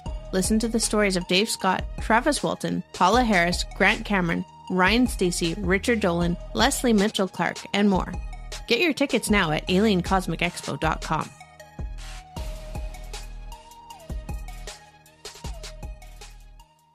Visit purpleplates.com today. For over 40 years, the Purple Energy Plates have been delivering amazing results for their many customers. Inspired by the great genius Nikola Tesla, the harmony, healing, and energetic effects of the plates have proven over and over to be beneficial and often miraculous to thousands of customers. Check their site for daily specials and choose from their many energy products. You won't be sorry. Visit them today at purpleplates.com. So, you love talk radio? Then you'll love TalkStreamLive.com. TalkStream Live is always on, 24/7 with the best streaming talk shows. Find your favorite talkers and discover some new ones. It's free, readily available online or on mobile with any smartphone or tablet. Finding your favorite talk shows all in one place has gotten a whole lot easier. Just go to TalkStreamLive.com. Be sure to download the free apps from Google Play or the iTunes App Store. From the mile-high mountains of Colorado to all of you around the world, this is Tessa Nicole Thomas, and I invite you to stick around spacedoutradio.com for Saturday and Sunday nights where I host Spaced Out Weekend. Let me take you on a wild ride of weird and strange topics, from ghosts and ETs to remote viewing, psychic phenomena, and so much more. We get going at 9 p.m. Pacific, midnight Eastern Time on Spaced Out Weekend, where we own the night. The freedom to post what you want, when you want. That's the social media freedom you need. Social Media Freedom is the free app in your app store. No need to worry about going to jail or being shadow banned any longer. It's the freedom to say what you feel. The freedom to know Big Brother isn't watching. It's the way social media is supposed to be. Social Media Freedom. It's time to set yourself free. Download from your app store today. We are getting ready to relaunch the SOR Space Travelers Club at spacedoutradio.com. For $5 a month, you can join us for a plethora of features found nowhere else. Hang out in a private chat room during the show and after party. You can check out some exclusive content and a store specifically for you, as well as a private listener forum where you can post your thoughts, stories, and pictures. The SOR Space Travelers Club, coming soon to spacedoutradio.com. Come get spooked at the 4th Annual Forest Moon Paracon in Cedar-Woolley, Washington, Saturday, September 28th. UFOs, ghosts, aliens, Bigfoot. Speakers include Mike Morin and Jason Jordan, R. Keith Andrews, and Dave Scott from Spaced Out Radio, and so much more. There will be workshops and a VIP roundtable. Get early bird tickets now at fmparacon.com. You know, it's hard being the bad man of ufology, but that's just the way that I like it. This is Chris George Zuger, and I'll be hanging out with Dave Scott and SOR scientist Chris Cogswell for Reality Paranormal, the second Wednesday of every month. And our job is to break it down and come to conclusions as to what is really going on in the supernatural world. I'd love for you to join us right here on Spaced Out Radio. You hear footsteps in the empty room above you. A rocking chair begins rocking by itself. Don't be afraid of the things that go bump in the night. Reach for Spirit's story box. The iPhone app the Huffington Post UK called the only ghost hunting app you will ever need. Spirit Storybox. The spirits are telling their stories. Are you listening? Are you intrigued by Paranormal Talk Radio? You'll love the new Paranormal Radio app from TalkStream Live. You'll find a great selection of talk shows covering UFOs, ghosts, strange phenomena, and much more. Download the Paranormal Radio app now and start listening to the very best in paranormal talk entertainment, including the network you're listening to right now, the Paranormal Radio app, free in Google Play and the iOS App Store. On the first Tuesday of every month, I encourage you to come along for a journey with me, Geraldine Orozco, on The Spiritual You. Together, we will take a look at how to access the highest expression of yourself and change your life. Consciousness, ET contact, health, and wellness, we can talk about it all. So come along for a spiritual ride with me, Geraldine Orozco, on The Spiritual You, only on Spaced Out Radio.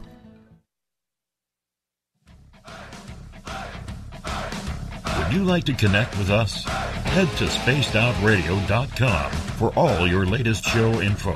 Now, back to Dave Scott and SOR. Welcome back to the third and final hour of Spaced Out Radio. Tonight, I am your host, Dave Scott. Thank you so much for being with us. Tomorrow night on the show, we talk about paranormal road tripper Michael Huntington. We'll be talking ghosts. We'll be talking UFOs, 9:06 Pacific, 12:06 a.m. Eastern at spacedoutradio.com. Hi to everyone listening in on our terrestrial affiliates, KDUN AM 1030 in Reedsport, Oregon, KZFX 93.7 FM in Ridgecrest, California, UPRN 107.7 FM in New Orleans, KDNF AM 1560 in Dangerfield, Texas, and in Noonan, Georgia, WQEE 99.1 FM. On the digital side, hi to everyone listening in on Revolution Radio. Good to have you with us. Remember, you can check all of our archives for free at youtube.com/Spaced Out Radio. Just do me the favor, hit that subscribe button. The Desert Clam has set the password for tonight in the SOR Space Travelers Club. Graviolency. Graviolency is your password. Make sure you use it wisely, space travelers, as the Clam sets the password each and every night right here on the mighty SOR. Our website is spacedoutradio.com. It is officially launched tonight. Make sure you check it out. We got a lot of work to do on it yet. We got a lot of things to set up. The new store is coming. The SOR Space Travelers Club is coming, and so much more. So stay tuned. But the website is officially launched. Ynzunza and Tyler Bounds are our guests tonight on Spaced Out Radio. They are from Pacific North Weird. Their website, pacificnorthweird.com, if you want to check out their great videos that they shoot of the weird and strange around the Pacific Northwest. Gentlemen, thank you so much for being on the show tonight. Now, you guys came across some audio tapes that were pretty astonishing from Rant Mullens, I believe, the claimed Bigfoot hoaxer. Vince, what did he have to say? Well, before I get to that, I do want to give a special shout out to the Lewis County Historical Museum. They were the ones who received the tapes. Lewis County is the county that encompasses Centralia, Chehalis, Toledo, kind of where all this action really started.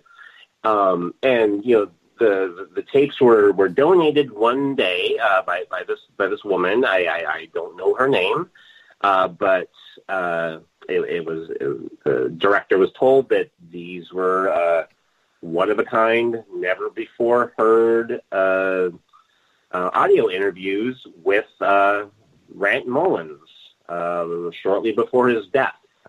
Tapes were made over the course of 2 months in late 1982 and early 1983.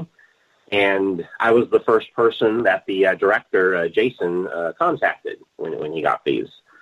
And, of course, I was thrilled because, strangely enough, you know, we're going to go back to synchronicities.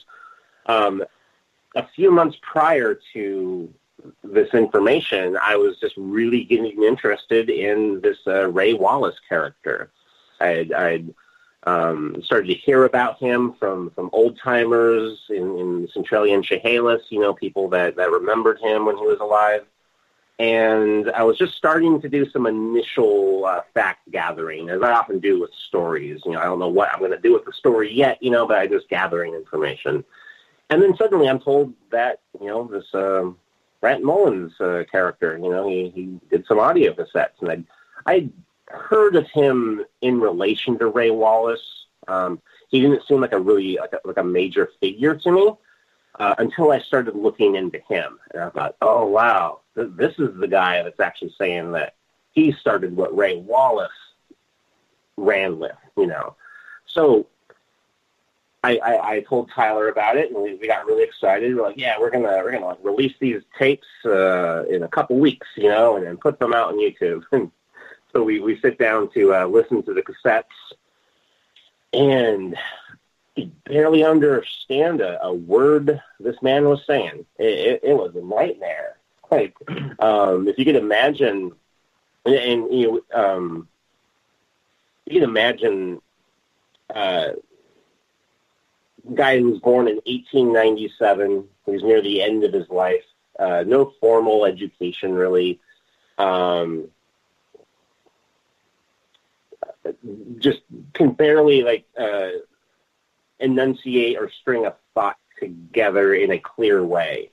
And he's just kind of rambling on about this weird story that he was part of back, 50, 60 years prior. And it seemed that maybe we had hit a brick wall. Like these tapes are junk. Like, what can we possibly do with them? But I didn't want to give up. So, I just kept on listening to them and listening. And eventually we kind of started to hear little things that we could make sense of. And I thought, well, let's just try our darndest and see if we can transcribe as much as possible. That was the beginning of this year, I believe. And now, some 6 months later, I'd say we are easily 95% complete with the transcription in 100% accuracy. The tapes themselves, there are 3 tapes, 3 hours of audio. Rant only really talks about the Bigfoot story in the last 13 minutes of the last tape. The rest of the tapes are him talking about his life, all the various jobs he's had around Lewis County. Lots of interesting things within those tapes, too. He references the Titanic sinking, references Woodrow Wilson being elected at some point, talks about some really macabre Northwest history, such as the John Torno, the Wild Man of Wainuchi, that whole outlaw saga that happened that was up until D.B. Cooper, the largest manhunt in the Northwest. He talks about the Centralia Massacre, the Armistice Day tragedy that happened in 1919, I think, 1919, in downtown Centralia. So as a piece of history, as a testament to history from someone who actually witnessed it, these tapes are invaluable. And I believe that there's a possibility for all of them to be transcribed. That's something I intend to do one day.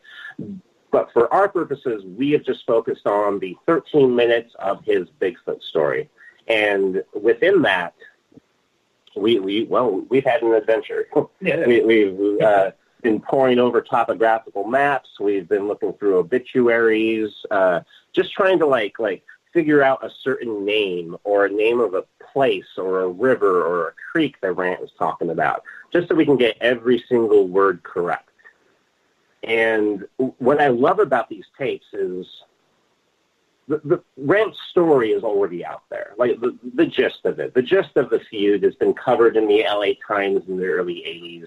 You're going to find little articles about it if you do some cursory Google searches. But what makes these tapes really valuable is that you can hear the authentic human emotion in Rant Mullens as he's describing all these things that happened to him concerning Bigfoot hoaxing. You can hear when he's talking about the initial hoax where he just wants to scare those huckleberry pickers, you hear this old man with this little chuckle in his voice. you could just sense what like a little rapscallion he was, and like he genuinely enjoyed kind of scaring these people. And you can also, on the other side of the coin, hear like just the seething bitterness in his voice when he's talking about Ray Wallace and how Ray Wallace and his family are a bunch of thieves and how like they screwed him over.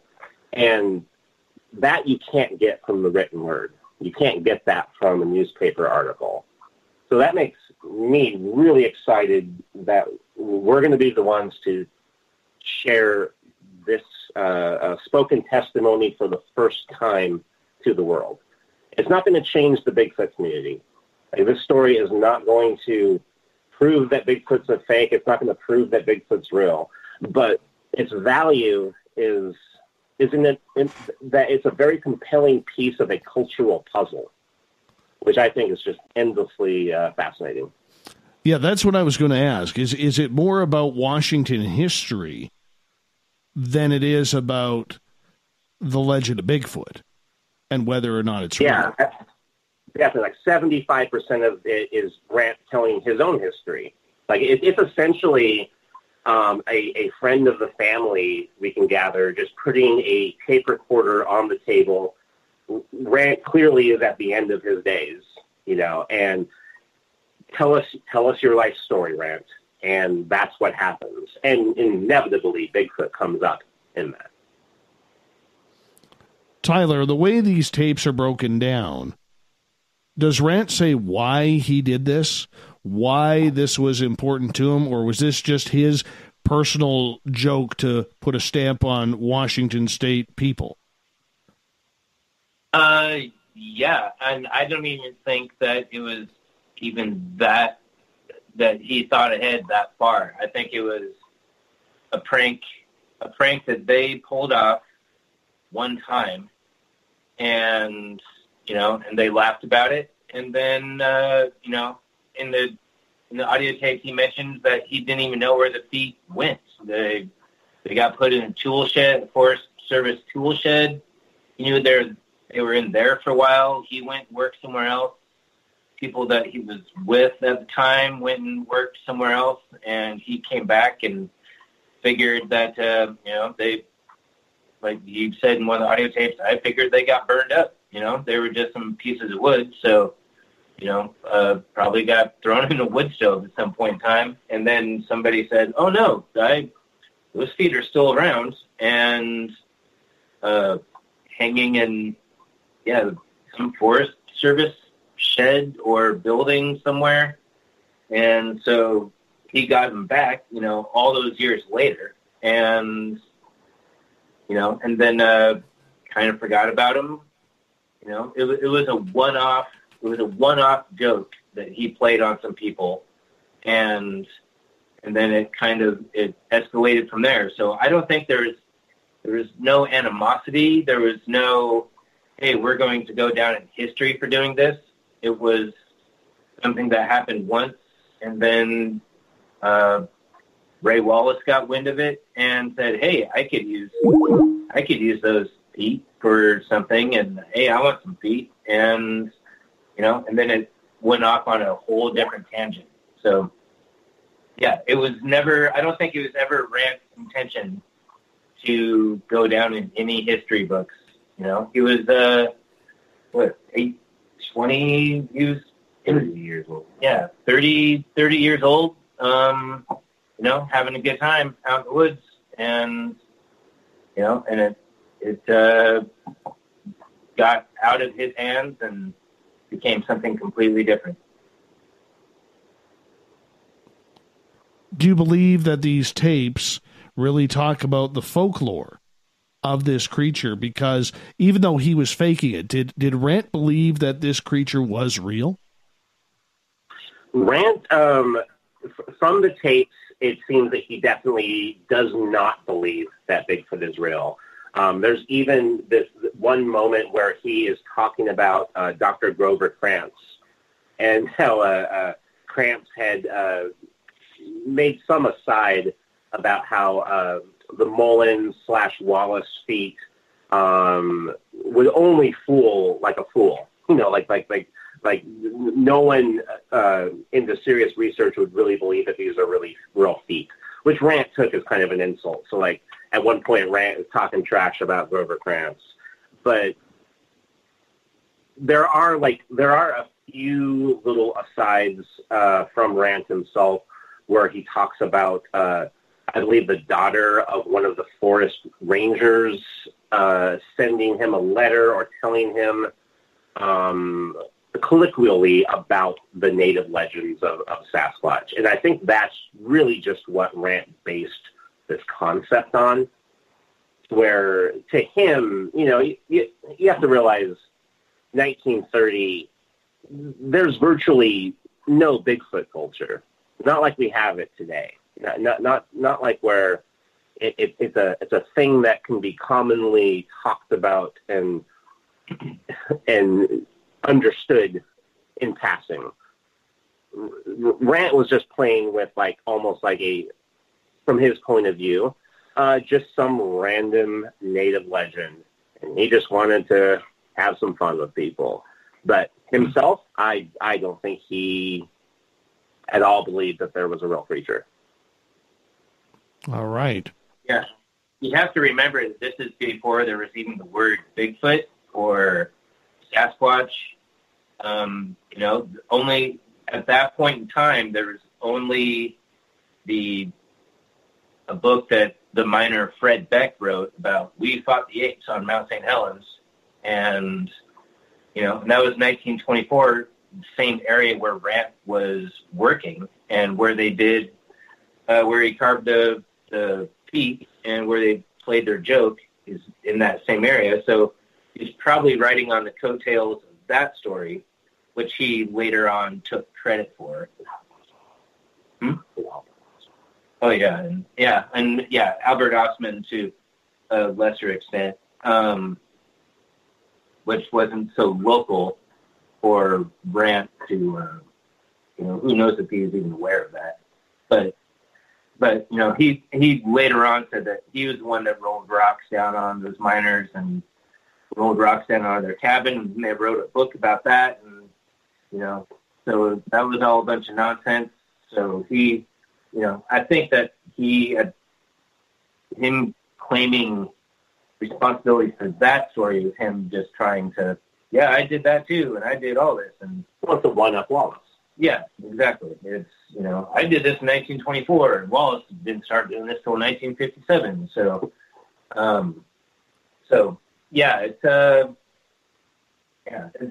it's fascinating, the way it all played out. It's very human.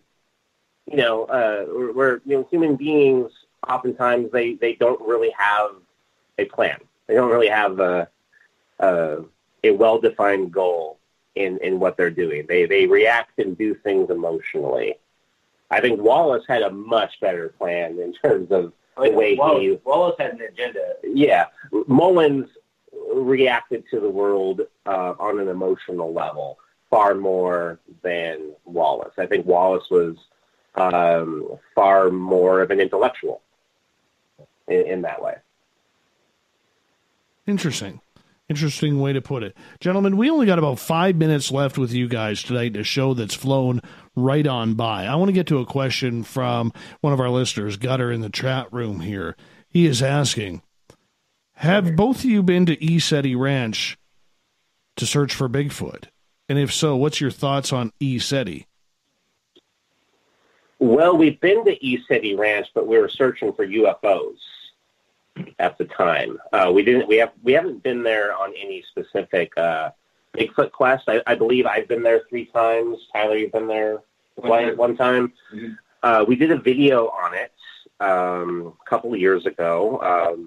It's been well received, and I have heard Bigfoot stories connected to ECETI, though. From what I hear, there's this albino Sasquatch that often makes himself known throughout the ranch.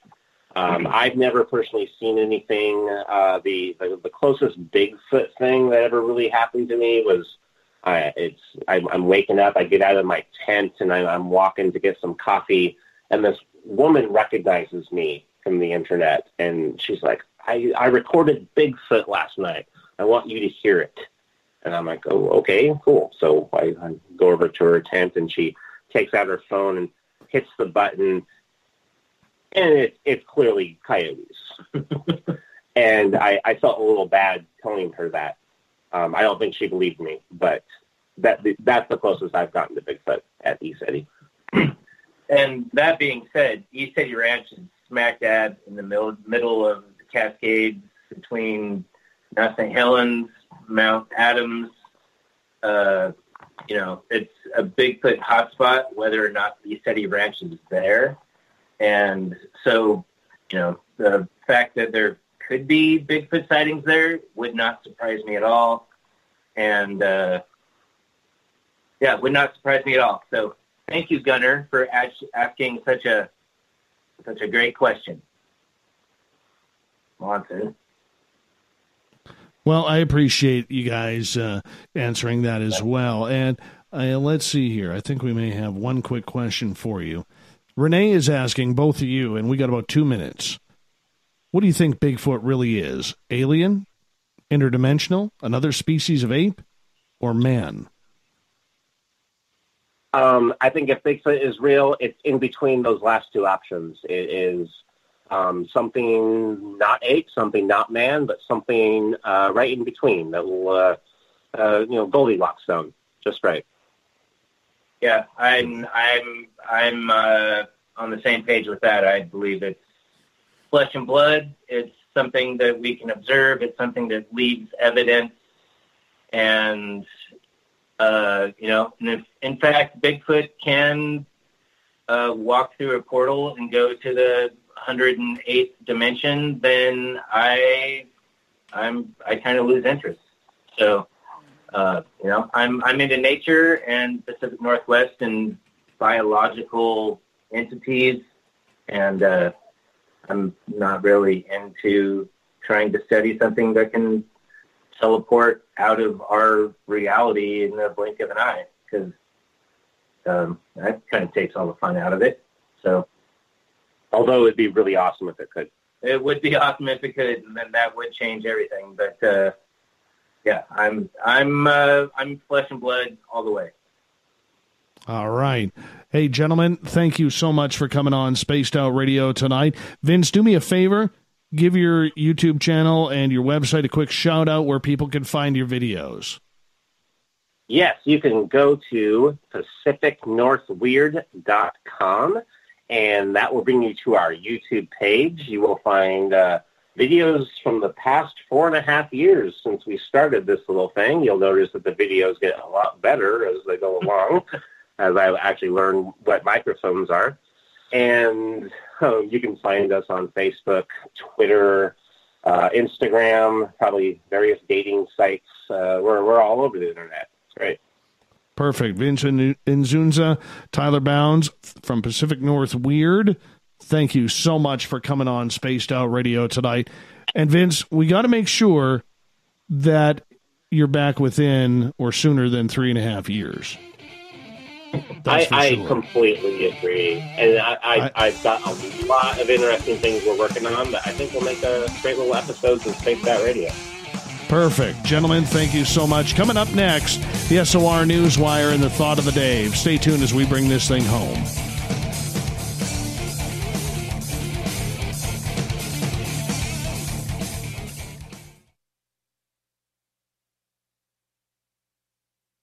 Coming soon to our website, spacedoutradio.com, is the SOR Space Travelers Club. For just $5 a month, you can get into a private area on our site where you can hang with other listeners in our chat room, post in our forum, and check out a bunch of exclusive content and store that won't be found anywhere else, including a nightly after-show party with Dave.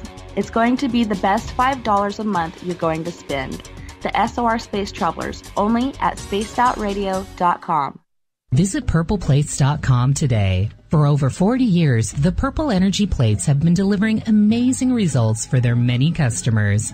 Inspired by the great genius Nikola Tesla, the harmony, healing, and energetic effects of the plates have proven over and over to be beneficial and often miraculous to thousands of customers. Check their site for daily specials and choose from their many energy products. You won't be sorry. Visit them today at purpleplates.com. Hello, this is your guitar man, Ron Bumblefoot THAL, and I have to tell you, I love the response I get for Little Brother is Watching from Spaced Out Radio fans. It's amazing how music can inspire and make people think deeper about what's going on in the supernatural world.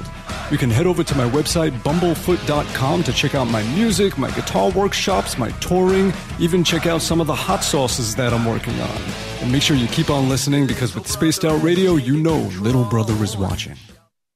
So, you love talk radio? Then you'll love TalkStreamLive.com. TalkStream Live is always on, 24/7, with the best streaming talk shows. Find your favorite talkers and discover some new ones. It's free, readily available online or on mobile with any smartphone or tablet. Finding your favorite talk shows all in one place has gotten a whole lot easier. Just go to TalkStreamLive.com. Be sure to download the free apps from Google Play or the iTunes App Store.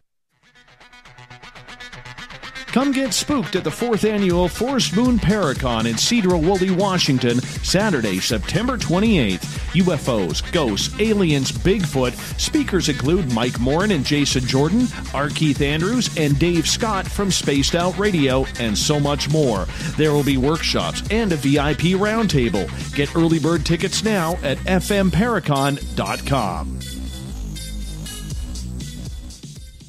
A timepiece is a reflection of who you are, and what better way to show off the real you than with an Escape watch. Escape is a lifestyle brand accessorizing your days and nights. Choose to escape and create the life of discovery that you deserve. Dream, play, unite with your own personalized Escape watch. Head to escapewatches.com. There is no time like the present to enjoy your escape. Use promo code SMF2017 for your 20% discount today. Heading to Vancouver and looking for a night on the town? The Moose Vancouver is the bar that never stops rocking until 2 a.m. every night. The Moose has great food with everything on the menu from $6.95 to $8.95. Fantastic, vibrant staff and rock and roll that will bring you back to when the music was real, the hair was long, and the guitars were rocking. Get your party on at the Moose Vancouver, the official party bar of Spaced Out Radio. Coming up this September 21st and 22nd, all UFO eyes will be focused on Toronto for the 4th Annual Alien Cosmic Expo. Come listen to some of the biggest names and experiencers in ufology. Travis Walton, Paul Hellyer, Richard Dolan, Paula Harris, Grant Cameron, Randy Kramer, and Spaced Out Radio's own Dave Scott. Tickets are on sale now at aliencosmicexpo.com.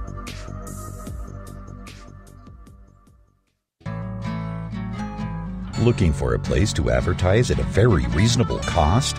Look no further than Spaced Out Radio. SpacedOutRadio.com has an advertising tab that you can click to check out our daily, weekly, and monthly packages to play on the radio, or our website including social media. From commercial spots to banners, we have it all. Check out our competitive pricing today. The freedom to post what you want, when you want. That's the social media freedom you need. Social Media Freedom is the free app in your app store. No need to worry about going to jail or being shadow banned any longer. It's the freedom to say what you feel. The freedom to know Big Brother isn't watching. It's the way social media is supposed to be. Social Media Freedom. It's time to set yourself free. Download from your app store today. Every night on Spaced Out Radio, we have places for you to hang out. Hi, this is Carl. Join our SOR Space Travelers group on Facebook for live chat. On Twitter, using hashtag Spaced Out Radio. You can also join us in our Spreaker chat room. Check us out on Instagram at Dave Scott SOR. All of our archives are free on YouTube at Spaced Out Radio. By the way, I'll be watching you at your window until you do. Bye! Did you know Spaced Out Radio runs 7 days a week? Hi there, this is Tessa Nicole Thomas, and I'm here to take you on a paranormal journey each Saturday and Sunday night. Why change the station when you have it all right here? Together, we'll hang out and share some strange and scary stories. And don't forget, we have Psychic Sundays as well, so come tune in Spaced Out Weekend. We get going at 9 p.m. Pacific, midnight Eastern, only at spacedoutradio.com, where we own the night. Looking for the stories of the strange and weird that you will find hard to find anywhere else? Check out the SOR Newswire on our website. Our writers, led by Captain Shirk, are scouring the world for the oddest and most bizarre stories we can find. Everything from weird crime to suspenseful and paranormal. We're working hard for you to bring you the most intriguing news of your day. Check out the SOR Newswire at spacedoutradio.com today. Are you intrigued by Paranormal Talk Radio? You'll love the new Paranormal Radio app from TalkStream Live.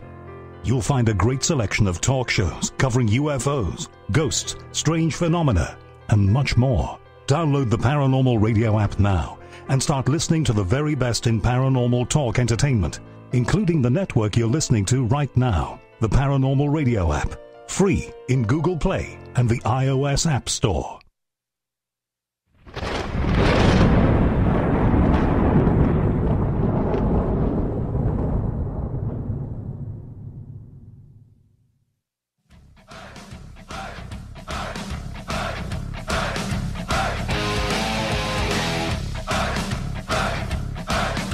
We've rounded third. We're heading for home tonight on Spaced Out Radio. Thank you so much for tuning us in tonight. I am Dave Scott in SOR headquarters. Reminder to all of you, if you've missed most of this show or others, you can always check out our YouTube channel, youtube.com/Spaced Out Radio. Just do me the favor, hit that subscribe button. And of course, our website is spacedoutradio.com. Newly launched this evening. We've got a lot of work to do on it yet. A lot of cool features coming, so stay tuned, but the main site is now up. Let's get to the weird, the wacky, the WTF, capping off a start of a brand new week in the SOR Newswire.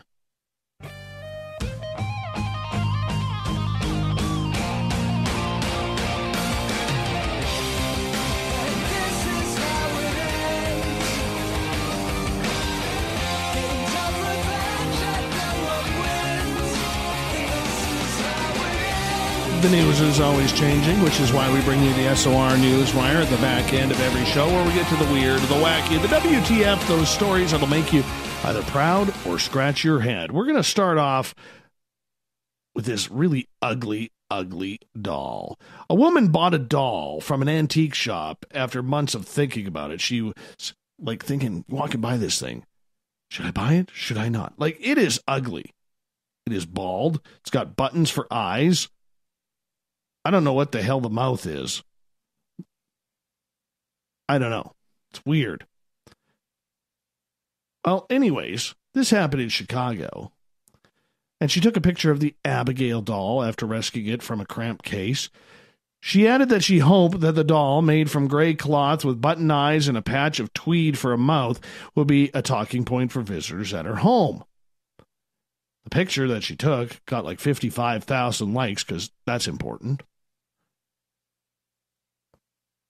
And one person wrote, yeah, you better take that to church and give it a bunch of holy water.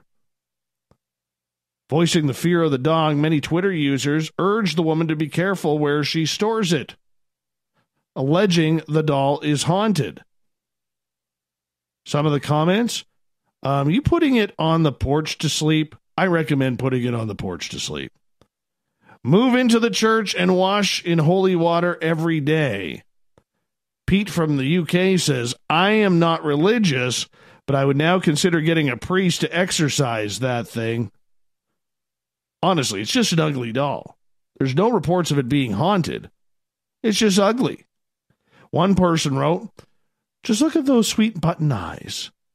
I'm on the side of this doll, and I truly mean that non-ironically, even though I laugh at the jokes.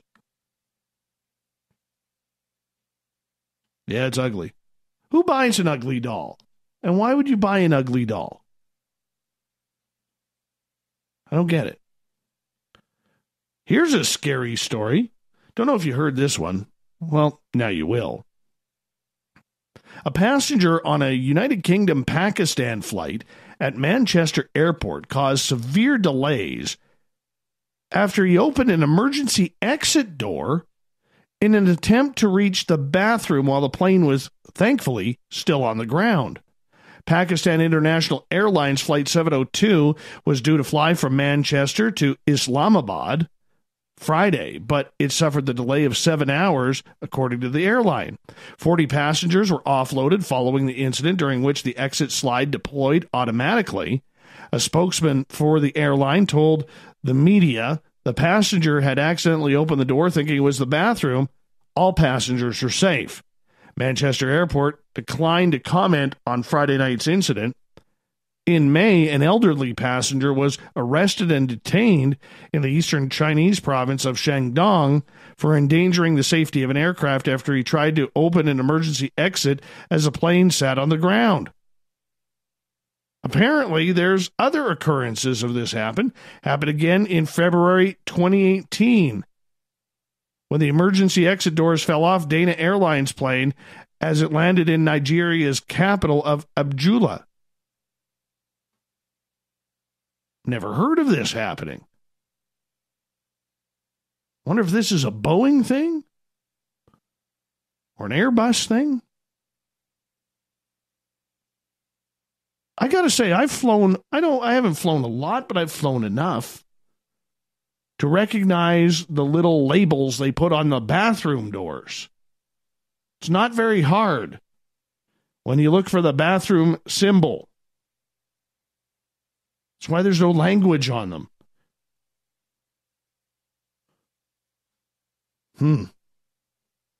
I mean, I hope the guy's not arrested. It's probably an honest mistake. But gee whiz. How can you not tell the difference between the big red markers on their emergency door that say emergency door and the bathroom logo? The way I think about it, they don't really look the same. Moving on. A historic sailing ship has crashed just days after taking to the water following an extensive renovation. The 112-foot, make that 121-foot LB number 5 collided with the 466-foot Astro Sprinter, a Cyprus flag cargo ship on the Elbe River near Hamburg, Germany this past weekend. 8 passengers on board the LB number 5 were injured in the collision. They were rescued from the boat and taken to different hospitals. The LB number 5 is the oldest fully wooden ship in Hamburg. Emergency services secured the ship because of fears of oil leaks, and a rescue company will investigate the possibility of recovering the wreck. There were 43 people on board at the time, including 14 crew members. The cause of the crash is still unknown, but it's under investigation, according to police. Now, the Hamburg Maritime Foundation, which owns the ship, released a statement of the accident. We are deeply saddened by the collision. Our thoughts are with the passengers and the members of the ship's crew who were hurt. Now, the ship was built in 1883, making it the city's oldest fully wooden ship. It recently underwent significant renovation work, according to the foundation.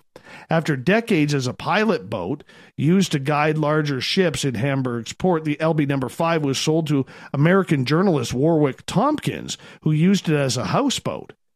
In 2002, it was bought by the Hamburg Maritime Foundation and brought home to be used as a pleasure boat for tourists. That's just sad. This is a beautiful boat. Beautiful boat. I'm not a boat guy, but I would go on this boat. It's like a tall ship.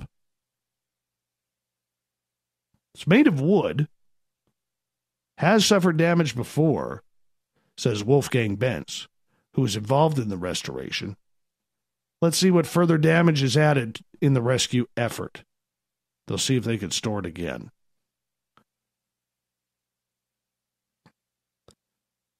Prime Minister Trudeau of Canada has decided, with his government, that they will ban single-use plastic bags and plastics as early as 2021.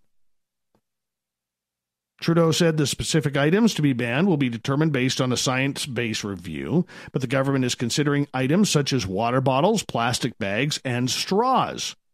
I thought the straw thing was already going.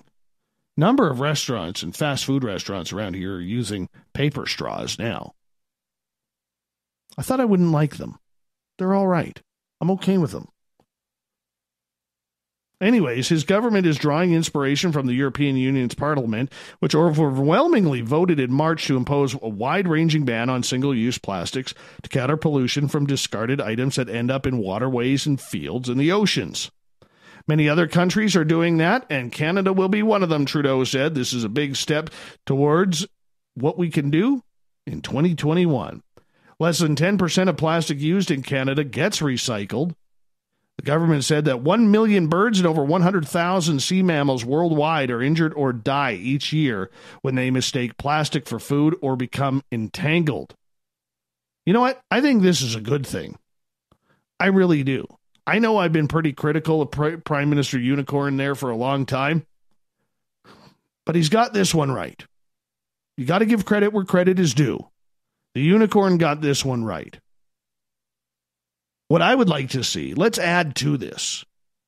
What I would like to see, along with this, is those plastics that can't be recycled, that end up in the garbage landfills. There's a bunch of those. What are we doing to improve those? But you know what? A step is a step in the right direction. This is a good thing.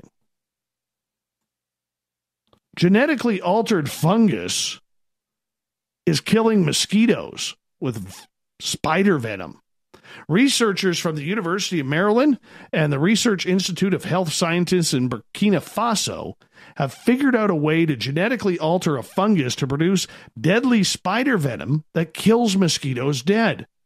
This fungus, which is already deadly to mosquitoes even without the added venom, works so well that in one trial, it nearly killed off an entire population of the pest in 45 days. Now, according to Dr. Raymond St. Leger, he says, we are using a gene encoding a single toxin, one of many toxins in spider venom. The toxin has been thoroughly characterized by our Australian collaborator Glenn King and approved for use as an insecticide by the EPA. So this toxin has been confirmed to be safe for everything but insects. Now, 45 days in my area, that's about 45 hatches of mosquitoes. They aren't sitting at my door waiting saying, hey, fat boy, come on outside. We got a little present for you. No, they're not doing that this year. But last year, horrible. This year, it's just as bad in certain ways. Hate the mosquitoes. Absolutely hate them. These things got to go away. But you know what? There's a lot of countries that have it worse. 219 million people have apparently been infected worldwide since 2017 with malaria or malaria-related deaths. So anything we can do to kill this population, that's a good thing. Very, very good thing. Mosquitoes, don't eat them. Just don't eat them. Hey, you're going to like these boys from Oklahoma. A 90-year-old woman's life was saved by 4 neighborhood teens who rescued her from her burning house. The heroic youngsters ran into Catherine Ritchie's bedroom to save her from the engulfed flames. So Ritchie was in her bathroom getting ready for bed when she noticed that her bed's headboard was engulfed in fire. She tried to put the fire out by throwing blankets and a pillow onto the flames, but the smoke grew so thick that she was soon disoriented in her home. Same home she has lived in for 58 years. She called 911 and hit her emergency call button, but she managed only to get down the hallway before losing her way in the smoke again. And that's before these young men, Dylan, Nick, Seth, and Wyatt, all in their mid-teens, said, we got to do something to help this lady. And they broke into the house and got her out. Seth ran to the front door while his brother went to the back door. The others raced to the neighbor's house to get help and call 911. They heard her screaming for help, so they broke in, and thankfully it was just in time. Good for these young men. Good for them. A Wichita man has been sentenced to 4 years in prison for a butter knife attack. Yeah. Apparently he attacked a police officer with a butter knife at a homeless shelter. 54-year-old Darren Lee Hutcherson was sentenced to aggravated assault of a law enforcement officer and aggravated assault and interference with a law enforcement. Apparently he lunged at the officer back in October when police were dispatched to the Union Rescue Mission to arrest him. The knife fell to the floor after it struck the officer's ballistic vest. The officer was not hurt. And finally, Florida man has died after riding his motorcycle and being struck by lightning on the top of the head. Yeah, this is scary. So apparently, a Virginia State police trooper had happened to see the accident while on vacation. He told law enforcement that he saw a bolt of lightning strike the man's helmet a second before the deadly crash. The 45-year-old was pronounced dead at the scene. His name has not been released, and the police are saying there were scorch marks left on the helmet, which indicated it had definitely been hit by lightning. Terrible way to go. Terrible way to go. But we're going to the thought of the day.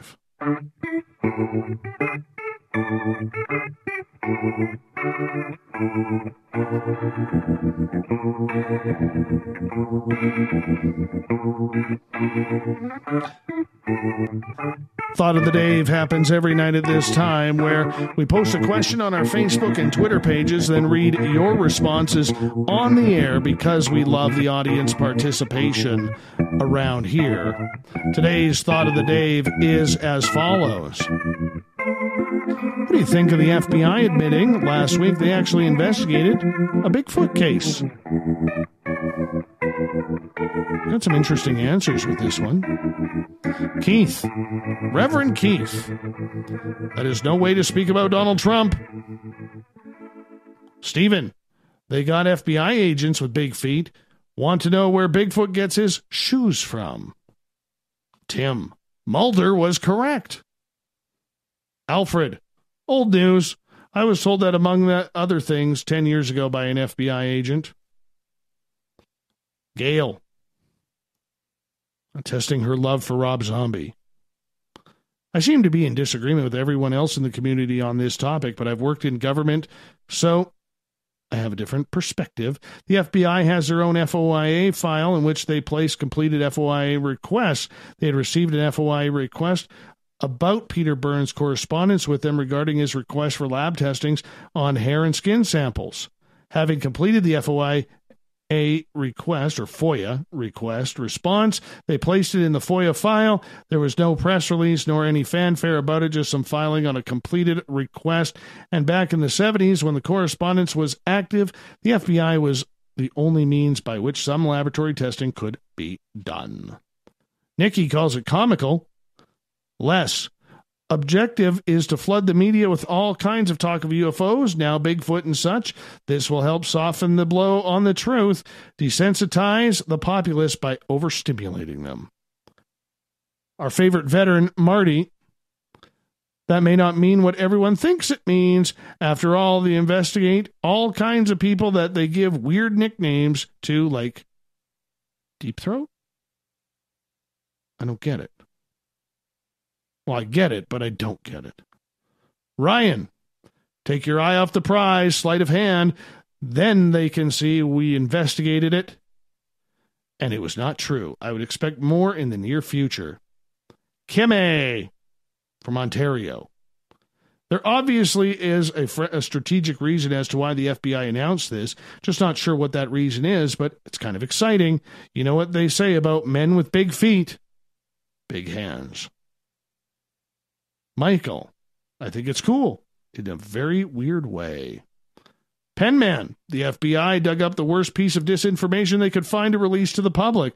No surprise there. Screw them. We all know the truth, don't we, Dave? Well, I've seen one. So, yeah, I'll go into on that. Final word goes to Renee in New Zealand. Nice to know that the FBI are now jumping on the bandwagon. After all, they don't want to be accused of holding info back, you know. That's completion of the thought of the day. We'll have another one out tomorrow.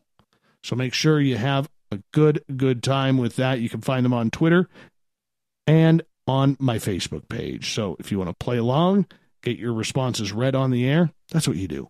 Just go put your responses right there on Twitter at Spaced Out Radio. Big thanks once again to Vincent Ynzunza and Tyler Bounds from Pacific North Weird for coming on Spaced Out Radio tonight.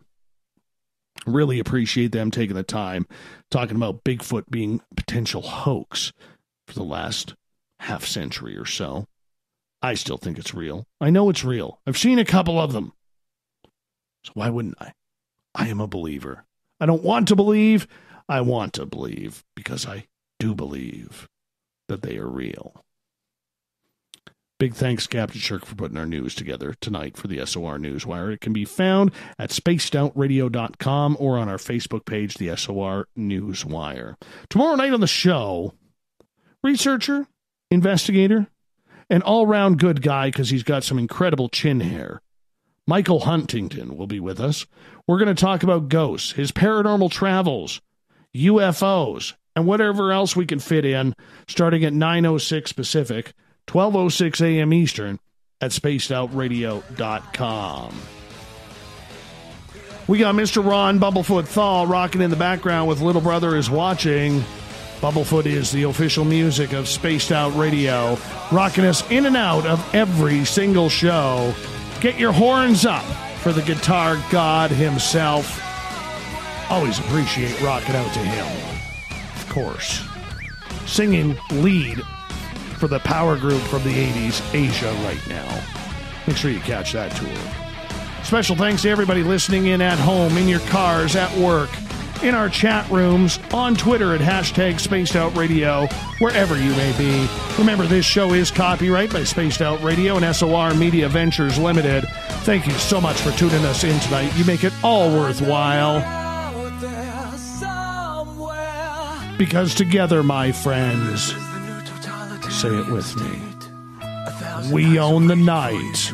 I will talk to you in 21 hours from now. Mr. Bumblefoot, we're watching.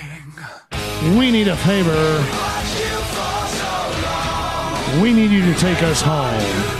Have a good night, everybody. Good night.